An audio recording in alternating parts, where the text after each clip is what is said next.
Guys, आज की video में मैं आपसे बात करने वाला हूँ one short revision of organometallic compound के बारे में या फिर ऑर्गेनोमेटलिक केमिस्ट्री के बारे में। ठीक है, यहाँ पे हमने बेसिक 18 इलेक्ट्रॉन रूल से लेके शुरुआत की है और हम गए हैं जिगलर नाटा कैटलिस्ट तक। ठीक है, जहाँ पे हमने जी सॉल्ट भी कवर किया है, पॉलीमराइजेशन ऑफ एल्कीन भी कवर किया है, जिगलर नाटा कैटलिस्ट भी कवर किया है, सब कवर किया है।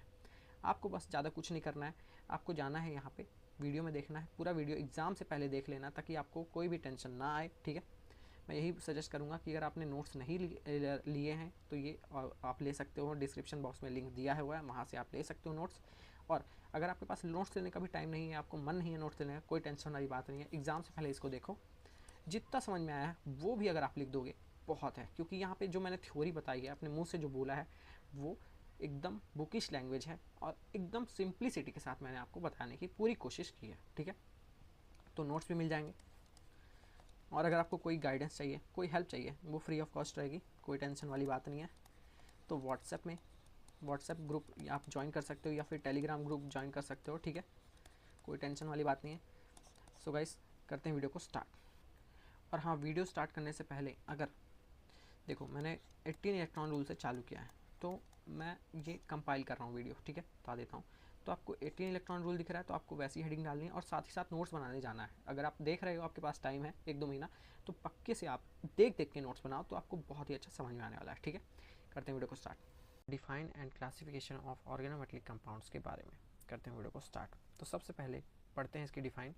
Organometallic compounds are compounds containing at least one direct metal carbon bond. मतलब कि ये एक ऐसे कंपाउंड है जिनमें एक मेटल होगा और एक कार्बन होगा और दोनों के बीच में एक बॉन्ड होगा। तो एक अगर इस तरह कहीं पे आपको मिल जाए तो इस तरह के कंपाउंड को हम बोलते हैं organometallic compound. And the branch of chemistry which deal with such compounds are known as organometallic chemistry compound. मतलब कि और ये जिस ब्रांच में आते हैं उसको हम बोलते हैं ऑर्गेनोमेटलिक केमिस्ट्री। ठीक है, और यहाँ पे मेटल की डिफिनीशन क्या है? मेटल मतलब कि ऐसा एलिमेंट जिसकी इलेक्ट्रोनेगेटिविटी कार्बन से कम है, मतलब कार्बन की 2.5 रहती है, तो ऐसे एलिमेंट्स जिसकी इलेक्ट्रोनेगेटिविटी कार्बन से कम है वो कंसीडर होंगे मेटल में। For example silicon, bismuth, arsenic, germanium. ठीक है, इन लोग की कम है।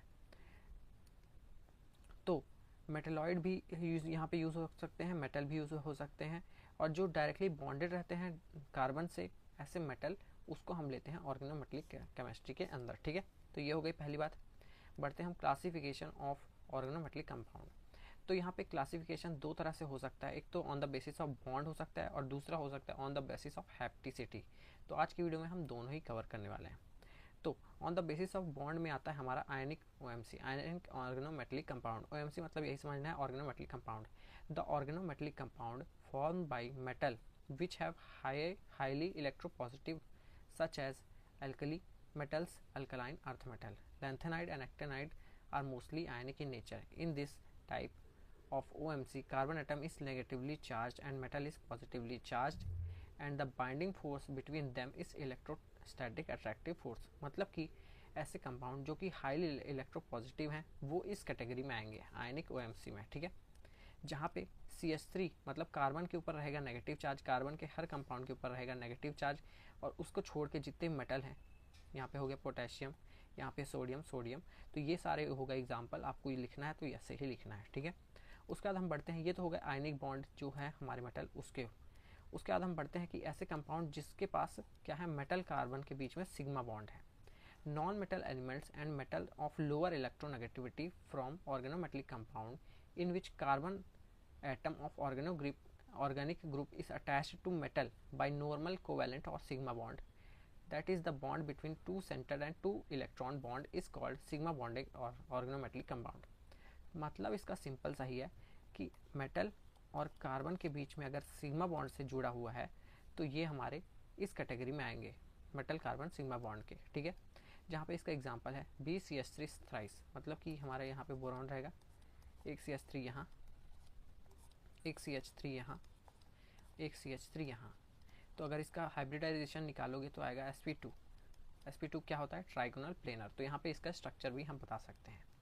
थर्ड हमारा जो कैटेगरी है, compound with pi bonded ligand, मतलब कि मेटल हमारा जो है वो ऐसे कंपाउंड से जुड़ा रहेगा। फॉर एग्जांपल यहाँ पे एल्कीन हो गया, एल्कीन के पास क्या रहता है? पाई ऑर्बिटल रहता है। ठीक है, एल्काइन के पास भी पाई ऑर्बिटल रहता है। तो मतलब एल्कीन या फिर एल्काइन से अगर वो जुड़ा है तो, या फिर किसी भी ऐसे कंपाउंड से जुड़ा है जिसके पास पी ऑर्बिटल खाली है, तो वहाँ पे हो सकता है पाई बॉन्डेड लिगेंड वाला कैटेगराइज, ठीक है। The organometallic compound of alkene and alkyne and some other carbon containing compound have electron in near by molecular orbital, मतलब कि इनके पास मॉलिकुलर, ये जो इनके इलेक्ट्रॉन रहेंगे, ठीक है, इनके पाई ऑर्बिटल में कुछ ना कुछ इलेक्ट्रॉन रहेंगे जिससे ओवरलैपिंग होगी, ठीक है, और 5 मॉलिकुलर ऑर्बिटल, यहाँ 5 नहीं होगा, यहाँ पाई होगा, ठीक है, पाई molecular orbital with the vacant orbital of metal, मतलब कि इसके जो फील्ड पाई ऑर्बिटल में जो इलेक्ट्रॉन रहेंगे वो ओवरलैपिंग करेंगे मेटल के वेकेंट ऑर्बिटल से, ठीक है,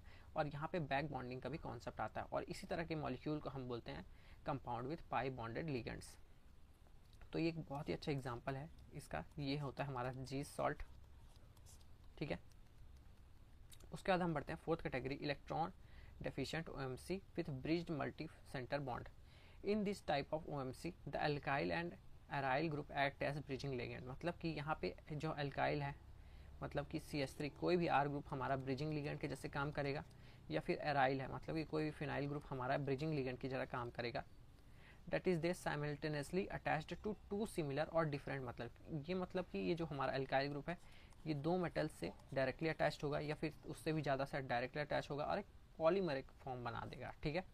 this can be considered as intermediate between ionic और सिग्मा बॉन्डेड मॉलिक्यूल्स, मतलब कि ये आयनिक का भी इंटरमीडिएट होगा, आयनिक और सिग्मा बॉन्डेड के बीच का ये इंटरमीडिएट है जहाँ पे हमारा बनता है इलेक्ट्रॉन डिफिशिएंट का, ठीक है। तो ये टाइप बहुत ही अच्छा है, इसका आपको बस एग्जांपल याद रख लेना है।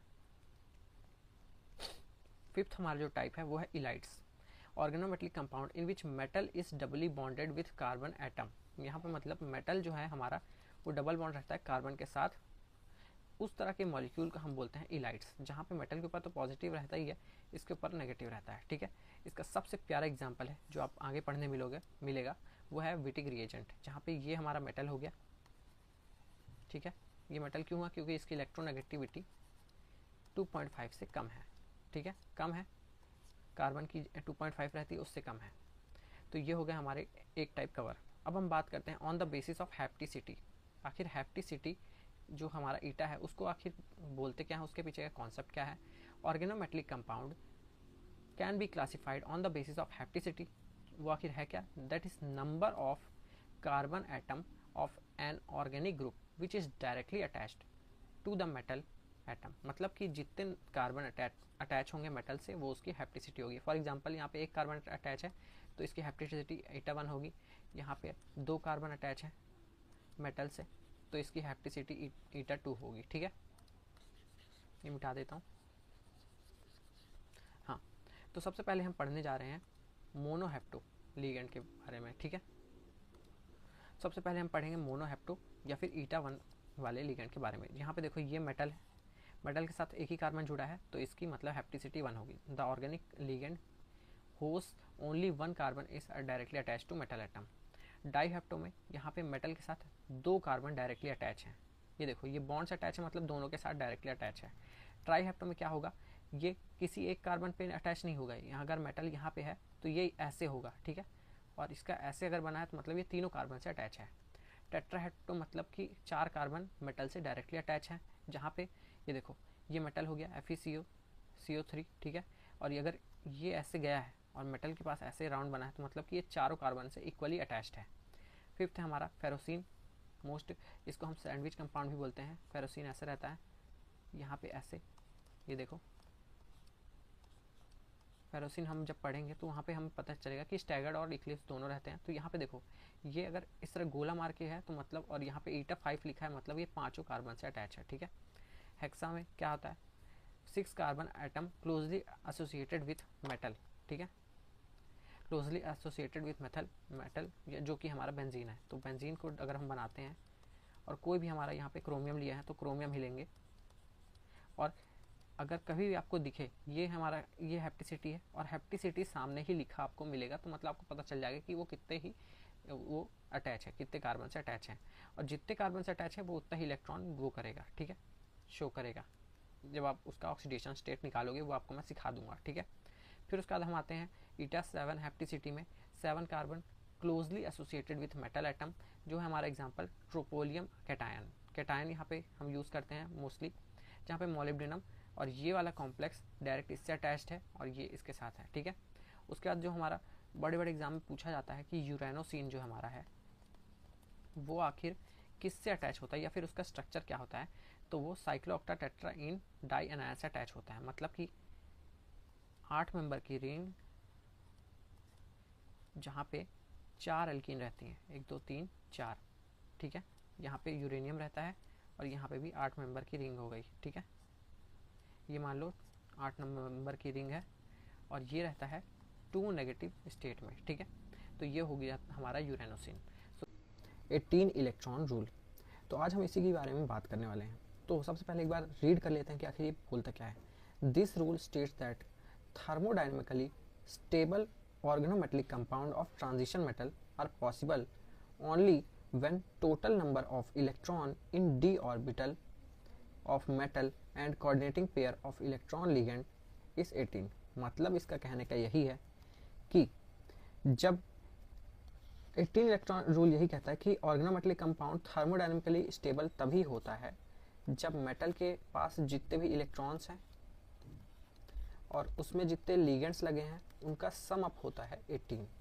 तो ये हमारा हो जाता है 18 इलेक्ट्रॉन रूल की क्राइटेरिया, ठीक है। Any element for example transition metal acquires stability when its outer electronic configuration becomes same to next noble gas. मतलब कि ये तभी ज़्यादा स्टेबल होंगे या फिर स्टेबिलिटी गेन करेंगे जब इनकी outer electronic configuration noble gas के वो इलेक्ट्रॉनिक कॉन्फ़िगरेशन के इक्वल होगी, ठीक है। बहुत ही आसान चीज़ है। As for transition metal of 3D series their next noble gas is krypton. जैसे कि हमारा जो 3D सीरीज रहता है उसमें नोबल गैस रहता है हमारा क्रिप्टॉन। तो ये जो सीरीज है इसको क्रिप्टॉन की वो इलेक्ट्रॉनिक कॉन्फ़िगरेशन एक्वायर करनी पड़ेगी। So to acquire stability transition metal should also have 18 electron in outer shell. तो इसके मतलब कहने का यही है सिंपल कि अगर किसी भी कंपाउंड में, किसी भी ऑर्गेनोमेटेलिक कंपाउंड में अगर लास्ट में 18 इलेक्ट्रॉन बचते हैं तो वो हो जाता है हमारा थर्मोडायनेमिकली स्टेबल और वो कंसिडर होता है as a stable compound. Calculation of 18 electron, ठीक है। अब हमें पता चल गया 18 इलेक्ट्रॉन रूल क्या है कि किसी भी थर्मोडायनेमिकली स्टेबल कॉम्प्लेक्स को अगर हमें देखना है तो हमें सिर्फ ये देख लेना है कि वो आखिर 18 इलेक्ट्रॉन रूल फॉलो कर रहा है कि नहीं, उसके कॉन्फ़िगरेशन में 18 लास्ट में आ रहा है या नहीं, नोबल गैस कॉन्फ़िगरेशन उसकी बन रही है या नहीं, हमें बस उतना ही देखना होता है। तो अब 18 इलेक्ट्रॉन काउंट करने के 2 मेथड हैं, पहला है आयनिक और दूसरा है न्यूट्रल। जनरली लोग ये प्रेफर करते हैं क्योंकि ये ज़्यादा ईजी पड़ता है, पर आपको ये भी मैं सिखा दूंगा क्योंकि ये भी आना चाहिए, ठीक है, आना चाहिए। तो सबसे पहले बात करते हैं हमारा आयनिक मेथड की और न्यूट्रल मेथड की, दोनों की बात कर लेंगे साथ में और देखेंगे कि आखिर इसमें डिफरेंस क्या रहता है। इनमें मेटल का should be in ionic state. अगर मेटल हमारा +2 में है या फिर मान लो +2 में है तो यहाँ पे 6 इलेक्ट्रॉन गिने जाएंगे।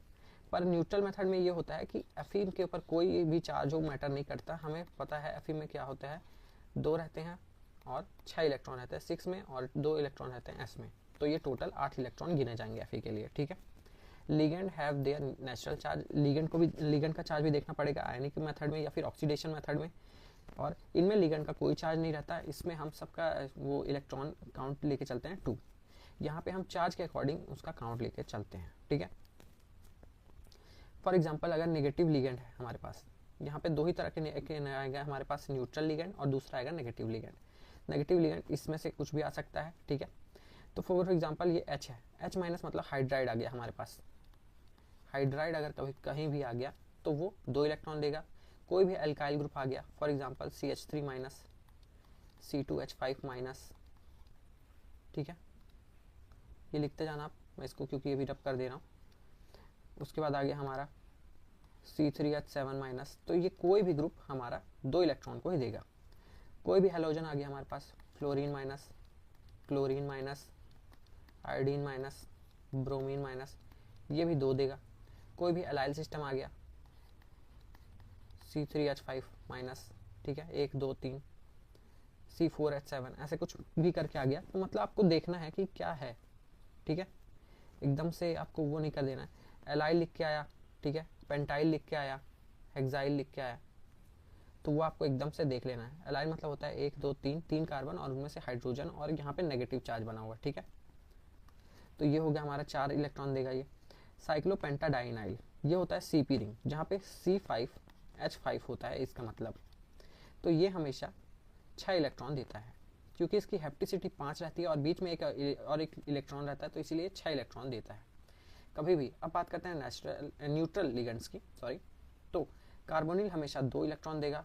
ट्राई अल्किल फॉस्फीन R3P कभी भी दिख जाए तो 2 देगा, PS3P दिख जाए कभी भी 2 देगा, एल्कीन दिखे 2 देगा, डाइईन दिखे 2 देगा, बेंजीन दिखे तो 6 देगा, सॉरी डाइईन 4 देगा, बेंजीन 6 देगा।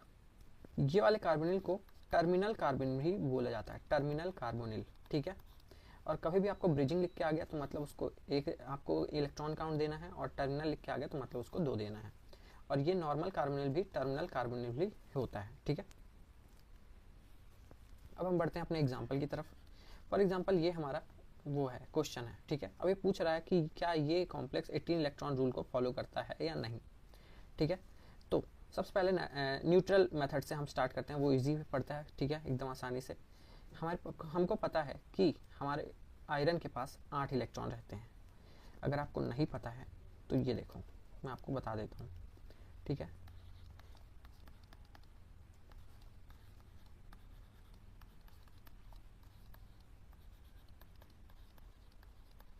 तो ये 3D सीरीज है, इसके नीचे वाली सीरीज आप लिख लेना। तो स्कैंडियम से चालू करते हैं, तो यहाँ 3 4 5 6 7 8 9 10 11 और 12, तो ये इसके इलेक्ट्रॉन काउंट हो गए, जहाँ पे आयरन की 8 है, ठीक है। यही मैं बताना चाह रहा था। देखो ईटा 5, बाकी यहाँ न्यूट्रल लिगा, अगर न्यूट्रल मेथड में जो उसकी हेप्टिसिटी है वही उसका इलेक्ट्रॉन काउंट होगा, ठीक है। तो देखो यहाँ पे हेप्टिसिटी क्या है, 5 है, तो इसका इलेक्ट्रॉन काउंट है। कार्बोनिल हमें नॉर्मल वाला दिया है, तो कार्बोनिल का 2 लेंगे। यहाँ पे हमें ट्वाइस दिया है, ठीक है, तो इसीलिए हम 2 इंटू 2 किया तो यहाँ 4 आ गया। कोई भी हेलोजन का यहाँ पे अगर न्यूट्रल में आप काउंट लोगे तो वो 1 ही आएगा, ठीक है। यहाँ पे एक और चीज़ लिख लेना कि हेलोजन का इलेक्ट्रॉन काउंट 1 आएगा, ठीक है। बाकी फिर आपको ऐड कर देना है, 8 + 5 13, 13 + 4 17 और 1 18, तो ये हो गया टोटल 18, ठीक है। अब हम बात करते हैं इसकी न्यूट्रल की। तो हमेशा आपको ये याद रखना है कि ये जो CP है, CP रिंग है, ये नेगेटिव लिगेंड है, ठीक है। ये -1 चार्ज देता है, जिसकी वजह से हमारा होता ये है कि ये एक -1 चार्ज देगा इसको, और Cl भी -1 चार्ज देगा, जिसकी वजह से Fe के ऊपर +2 का ऑक्सीडेशन स्टेट बन जाता है। और कभी भी अगर +2 बन रहा है तो 8 से मतलब 2 माइनस गए। कभी भी अगर Fe में +2 आ रहा है तो मतलब कि उसमें टोटल इलेक्ट्रॉन से 2 इलेक्ट्रॉन निकाल देने हैं। Fe में कभी -2 आ रहा है तो मतलब टोटल में से 2 इलेक्ट्रॉन डाल देने हैं। तो अभी हमारा क्या है, +2 बन रहा है, ये देखो +2 बन रहा है, तो हमें ये वाली ज़रूरत नहीं है, हमें इसकी ज़रूरत है। तो ये 6 ये दिया। CP में देखते हैं, देखो CP में कितने रहते हैं, 6 इलेक्ट्रॉन रहते हैं, ठीक है। 6 इलेक्ट्रॉन। कार्बोनिल में देख लो, कार्बोनिल हमारा न्यूट्रल रहता है तो वो 4 ही देगा। हेलोजन यहाँ पे आयनिक मेथड में 2 देता है, ठीक है। तो ये आपको देख के 18 बन गया। तो मतलब यही आपको देखना है, ये CP -1 देता है, Cl -1 देता है। कार्बोनिल हमेशा न्यूट्रल रहता है, वो आयनिक मेथड में भी 2 देगा और न्यूट्रल मेथड में भी 2 ही देगा, ठीक है। और ये हेलोजन रहता है, ये आयनिक मेथड में 2 देता है और न्यूट्रल मेथड में 1 देता है, बस आपको ये याद रखना है। उसके बाद बढ़ते हैं हम अपने नेक्स्ट एग्जांपल में। तो सबसे पहले न्यूट्रल मेथड से कर लेते हैं। आयरन का हमें पता है टोटल नंबर ऑफ इलेक्ट्रॉन 8 रहते हैं। यहाँ पे ईटा 5 हेप्टिसिटी है, तो मतलब ये 5 इलेक्ट्रॉन देगा। यहाँ पे 2 हमारे CP रिंग्स हैं, ये एक CP रिंग हो गया, ये CP रिंग हो गया, तो मतलब 2 × 5 10 हो गया, तो ये टोटल 10 दे रहा है। यहाँ पे आपको पता है कि CP हमारा -1 चार्ज लेता है, ये भी -1 चार्ज लेता है, जिसकी वजह से Fe के ऊपर आ जाता है +2 चार्ज, ठीक है। तो Fe +2 में 6 रहता है और CP हमारा यूजुअली क्या देता है, 6 इलेक्ट्रॉन्स रहता है, तो 2 × 6 12 हो गया, तो ये हो गया टोटल 18, ठीक है। सो गाइस ये था एक छोटा सा वीडियो अगर अच्छा लगा इसको लाइक कर देना, चैनल को सब्सक्राइब कर देना, और कोई भी एग्जाम्पल अगर समझ में नहीं आया हो तो एक बार अच्छे से फिर से वीडियो को देख लेना। और एक चीज़ हमेशा ज़रूर ट्राई करना कि न्यूट्रल मेथड से ही ट्राई करो, क्योंकि न्यूट्रल मेथड आसान रहता है। बस आपको कुछ कुछ चीज़ें याद रख लेनी है कि कभी भी ईटा वाला अगर केस रहे तो जितना उसकी हेप्टिसिटी है वो आपको लिख लेनी है, और अगर कभी आपके पास हेलोजन आए तो उसमें उसको आपको माइनस मतलब 1 ही इलेक्ट्रॉन काउंट करना है, ठीक है। बाकी आपको ये आयनिक मेथड में जाने की जरूरत नहीं है जब तक बोला ना जाए, ठीक है। हिस्ट्री ऑफ मेटल कार्बोनिल्स, ठीक है।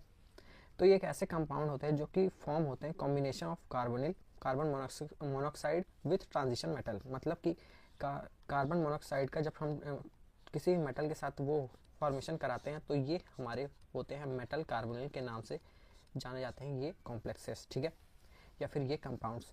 और हमेशा यहाँ पे एक चीज़ ये ध्यान में बात रखने वाली ये है कि यहाँ पे मेटल की ऑक्सीडेशन स्टेट कम रहेगी, मतलब +1 +2, ठीक है, ज़्यादा नहीं रहेगी। In metal carbonyl complex carbon atom donates its lone pair of electron to transition metal and forms a covalent bond.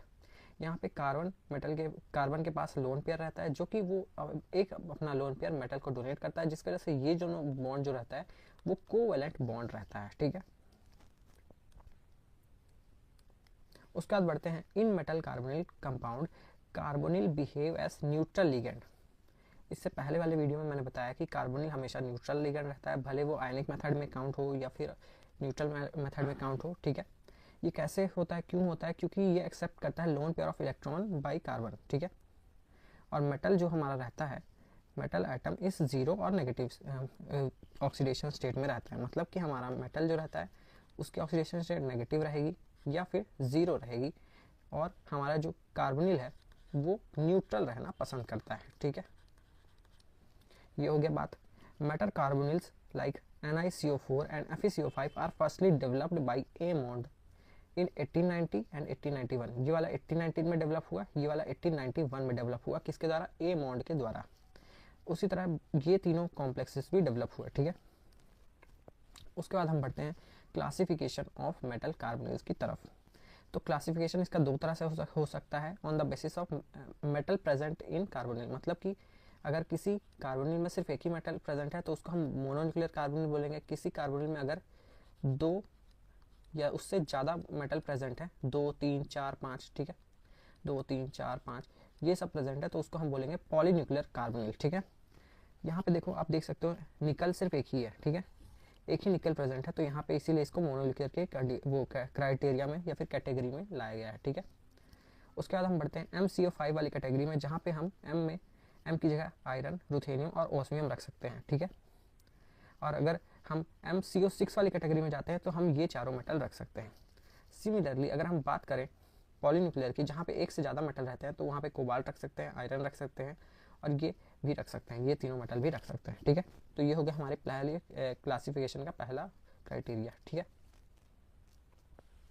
बढ़ते हैं अपने सेकंड क्राइटेरिया पे, जो बोलता है कि carbonyl on the basis of bridging carbonyl भी वो हो सकते हैं, मतलब डिस्ट्रीब्यूट हो सकते हैं या फिर क्लासिफाइड हो सकते हैं, जहाँ पे हमारे कुछ कार्बोनिल में ब्रिज कार्बोनिल वाली वो रहती है, प्रॉपर्टी रहती है, और कुछ नॉन ब्रिज वाली रहती है। पहले हम बात कर लेते हैं कि ऐसे कार्बोनिल जिनमें कोई ब्रिजिंग कार्बोनिल नहीं रहता उसको हम बोलते हैं नॉन ब्रिज्ड कार्बोनिल कॉम्प्लेक्सेस, जैसे कि NiCO4, FeCO5, CO2, CO8 और Fe3CO12।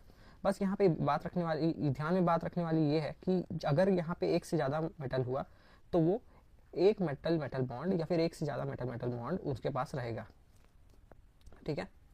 और अगर बात करें हम ब्रिज कार्बोनिल कॉम्प्लेक्सेस की, तो वहाँ पे ब्रिजिंग कार्बोनिल भी हमेशा से रहता है और टर्मिनल कार्बोनिल भी हमेशा से रहता है। यहाँ पे सिर्फ टर्मिनल कार्बोनिल रहते हैं, मतलब कि मेटल के पास ये मेटल है उससे सिर्फ कार्बोनिल अटैच रहते हैं, ठीक है। दो मेटल के बीच में कार्बोनिल अटैच नहीं रहती, यहाँ पे दो मेटल के बीच में कार्बोनिल अटैच रहते हैं। अभी आप आगे मेरे से पढ़ोगे Fe2CO9 OS2CO9 का स्ट्रक्चर, तो आप देखोगे कि यहाँ पे बीच में कार्बोनिल अटैच रहते हैं, ठीक है, और टर्मिनल में भी रहते हैं। तो ये थोड़ी अलग क्राइटेरिया हो जाती है, अलग कैटेगरी हो जाती है, ठीक है। उसके बाद हम बढ़ते हैं method of preparation of metal carbonyl, ठीक है।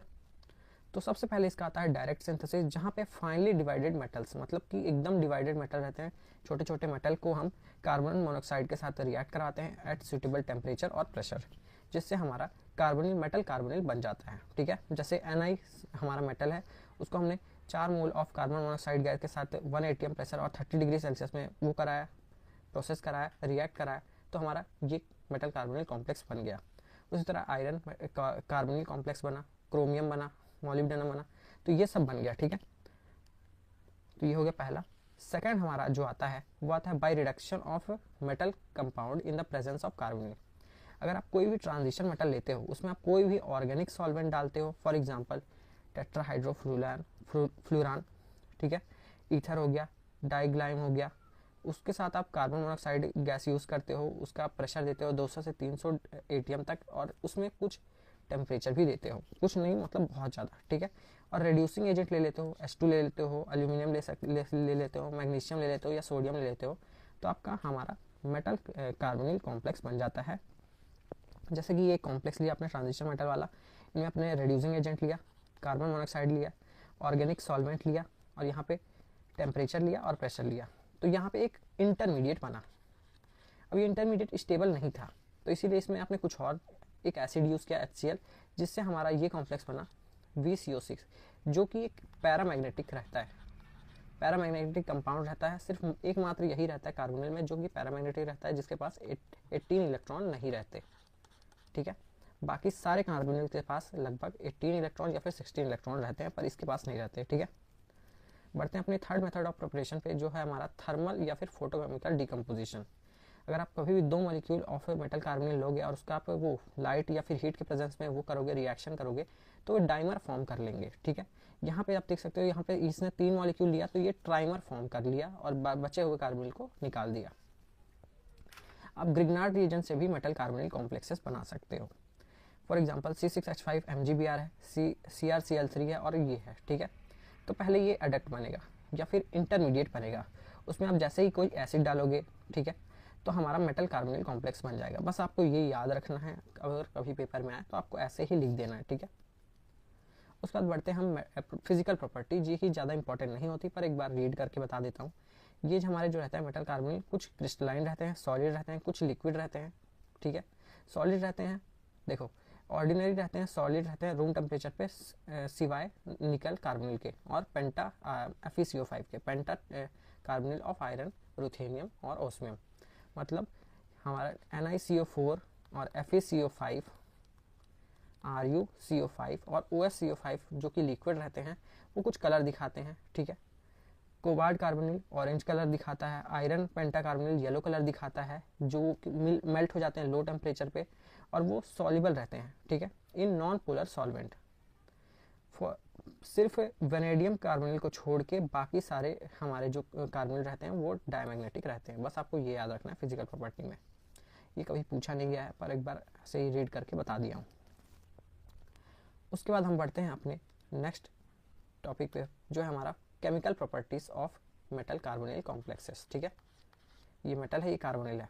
The most important reaction shown by carbonyl are substitution reaction. Carbonyl हमारा सब्स्टिट्यूशन रिएक्शन शो करता है, जिनमें से हमारे सारे जो कार्बोनिल है वो रिप्लेस हो सकते हैं। किस तरह के लिगेंड से? एल्काइल लिगेंड रिप्लेस कर सकता है, एराइल आइसोसाइनाइड लिगेंड रिप्लेस कर सकता है, PX3 लिगेंड वो कर सकता है, PR3X मतलब कि आप यहाँ पे X की जगह क्लोरीन, फ्लोरीन, ब्रोमीन, आयोडीन कुछ भी ले सकते हो। PR3 या फिर पिरिडीन भी रिप्लेस कर सकता है। फर्स्ट रिएक्शन देखते हैं, ये निकल कार्बोनिल कॉम्प्लेक्स है। यहाँ पे 4 आपने ये लिया, CNR वाला ग्रुप लिया, तो ये चारों लिगेंड इसको वो कर दिया, सब्स्टिट्यूट कर दिया और 4 CO बाहर हो गया। यहाँ पे PX3 का जैसे ही आपने लिया 4 मॉलिक्यूल, तो ये चारों आके यहाँ जुड़ गए और 4 CO को बाहर कर दिए। फिर आपने FeCO5 जैसे आप 5 CO वाला लिया और यहाँ पे 2 लिए, तो 2 ने रिप्लेस कर दिया और 3 कार्बोनिल वैसे ही बचे हैं, तो इसीलिए 2 ही रिप्लेस हुए। ठीक है, अगर आप बाइडेंडेट लिगेंड लेते हो, फॉर एग्जांपल ऑर्थोफेनॉल, ये नाइट्रिक ऑक्साइड या फिर डायस लेते हो आप, ठीक है, नाइट्रिक डाइऑक्साइड, अगर आप ये सब लेते हो तो आपके 2 या फिर 2 से ज़्यादा कार्बोनिल एक ही टाइम पे वो होंगे, निकलेंगे। ठीक है, या फिर सब्स्टिट्यूट होंगे। जैसे FeCO5 ले रहे हो और आप डायर्स ले रहे हो, तो ये एक आपके 2 कार्बोनिल को निकाल देगा या फिर 2 कार्बोनिल को सब्स्टिट्यूट करेगा, इसीलिए Fe3 है यहाँ पे और Fe4 नहीं है, 3 है, क्योंकि ये 2 की जगह लेता है।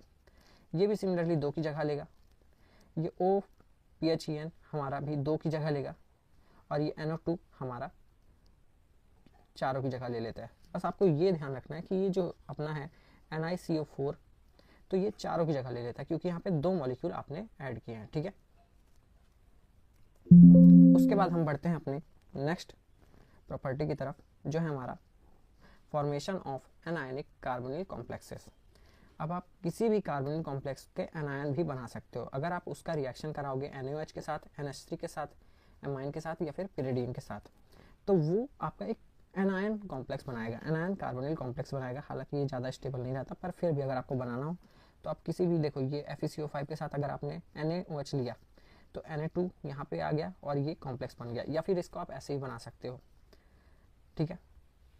उसके बाद FeCO5 अगर आप ये देखोगे यहाँ पे 5 था तो यहाँ पे 4 हो गया, और एक कार्बोनिल 2 इलेक्ट्रॉन देता है तो वो 2 इलेक्ट्रॉन इससे निकल गए, मतलब एक कार्बोनिल निकला तो अपने दोनों इलेक्ट्रॉन यहाँ पे छोड़ के गया, इसीलिए यहाँ पे 2 माइनस आया, ठीक है।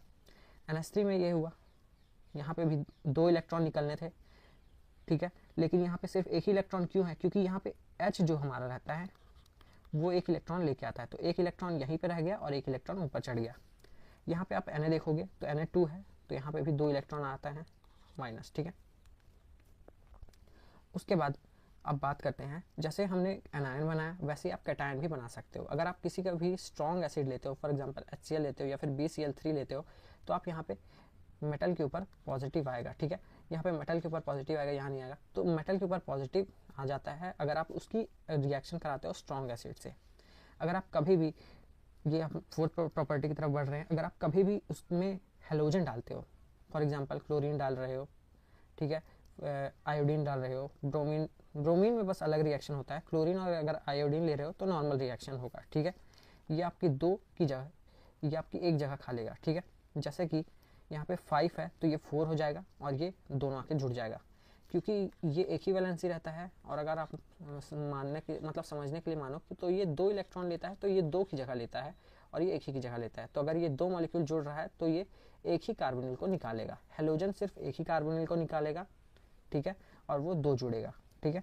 पर ब्रोमीन में ऐसा होता है कि ये चारों कार्बोनिल को निकाल देता है, सिर्फ ब्रोमीन के केस में, इसीलिए यहाँ पे स्टार मार्क किया मैंने कि अगर निकल के साथ कोबाल्ट है, ये मतलब कार्बन मोनोऑक्साइड है, कार्बोनिल हमारा प्रेजेंट है, और ब्रोमीन के साथ अगर आप रिएक्ट कराते हो तो आपका चारों कार्बोनिल को वो सब्सटीट्यूट कर देगा, चारों कार्बोनिल को सब्सटीट्यूट कर देगा, ठीक है। उसके बाद हम बढ़ते हैं एक्शन ऑफ नाइट्रोसिल्स। अगर आप नाइट्रिक ऑक्साइड या फिर नाइट्रोजन मोनोऑक्साइड, कुछ भी आप बोल सकते हो, NO के साथ अगर आप रिएक्ट कराते हो तो क्या होने वाला है वो देखते हैं। बहुत सारे कार्बोनिल रिएक्ट करते हैं नाइट्रोसिल ऑक्साइड के साथ और फॉर्म करते हैं मेटल कार्बोनिल नाइट्रोसिल। ये देखो आप, जैसे यहाँ पे 2 मॉलिक्यूल इसके साथ रिएक्ट करा रहे हो, इसके 5 मॉलिक्यूल के साथ, तो ये दोनों यहाँ पे तो ऐड हो जाएंगे पर 3 मॉलिक्यूल ऑफ CO निकाल देंगे।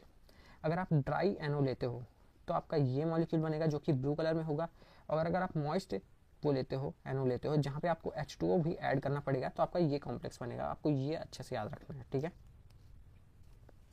उसके बाद बढ़ते हैं हम अपनी लास्ट केमिकल प्रॉपर्टी की तरफ।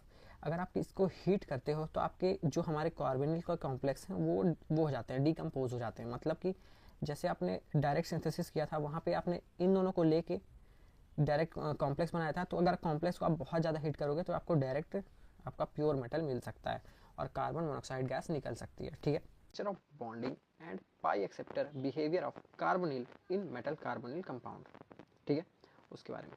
तो सबसे पहले जब जो हमारा कार्बोनिल का स्ट्रक्चर था वो डिटरमाइन किया 3 टेक्निक से हमने।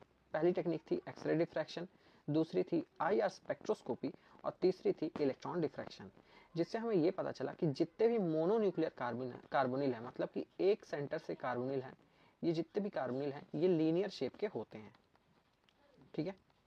यहाँ पे वही लिखा है, the structure of mononuclear carbonyl have been studied by X ray diffraction, IR spectroscopy and electron diffraction, ठीक है। All the mononuclear carbonyl have linear metal carbonyl bond, मतलब कि उनके बीच में जो बॉन्ड है ये लीनियर रहेगा, in which carbonyl group is attached to metal through carbon bond, जिसमें कि कार्बोनिल अटैच था कार्बन से मेटल के थ्रू, ठीक है। अब हम बात करेंगे इसके मॉलिक्यूलर ऑर्बिटल डायग्राम की। तो सबसे पहले हम बढ़ते हैं इसकी इलेक्ट्रॉनिक कॉन्फ़िगरेशन में। हम जब बचपन माने कि BSc में पढ़ते हैं, हम BSc फर्स्ट ईयर में हम पढ़ते हैं केमिकल बॉन्डिंग वाला चैप्टर, तो वहाँ पे हमें इलेक्ट्रॉनिक कन्फिग्रेशन पढ़ने आता ही है, ये क्लास 11-12 से हम सीख रहे हैं। तो कार्बन का होता है 1s2 2s2 2p2 और ऑक्सीजन का होता है 1s2 2s2 2p4, जहाँ पे 4 हमारे पास जो आउटर शेल में इलेक्ट्रॉन रहते हैं। ये कार्बन के आउटर शेल में 4 इलेक्ट्रॉन है और ये ऑक्सीजन के आउटर शेल में 6 इलेक्ट्रॉन है, जिसको अगर मिलाएं हम तो 10 इलेक्ट्रॉन बनते हैं और वही 10 इलेक्ट्रॉन पार्टिसिपेट करते हैं molecular orbital diagram of carbonic molecule के, मतलब कि कार्बोनिल के मॉलिक्यूलर ऑर्बिटल में यही 10 हमारे जो इलेक्ट्रॉन रहते हैं ये पार्टिसिपेट करते हैं। अब आप देखोगे तो ये थोड़ा सा अच्छा नहीं दिख रहा है, पर मैं आपको समझाने की कोशिश करता हूँ। सबसे पहले हम 1s बनाते हैं, ठीक है, ये ऑक्सीजन का हो गया, ये कार्बोनिल का हो गया। तो 1s का यहाँ पे कोई रोल नहीं है क्योंकि बहुत नीचे रहता है, तो वो इनमें पार्टिसिपेट नहीं कर पाता, एक्टिवली पार्टिसिपेट नहीं कर पाता, ठीक है। और दूसरी चीज़ यहाँ पे ये बताना चाहूँगा कि हमारा जो जैसे ऑक्सीजन है और ये कार्बन है, ठीक है, तो ऑक्सीजन हमें पता है कि ऑक्सीजन की इलेक्ट्रोनेगेटिविटी कार्बन से ज़्यादा होती है, ठीक है, कार्बन से ज़्यादा होती है, जिसकी वजह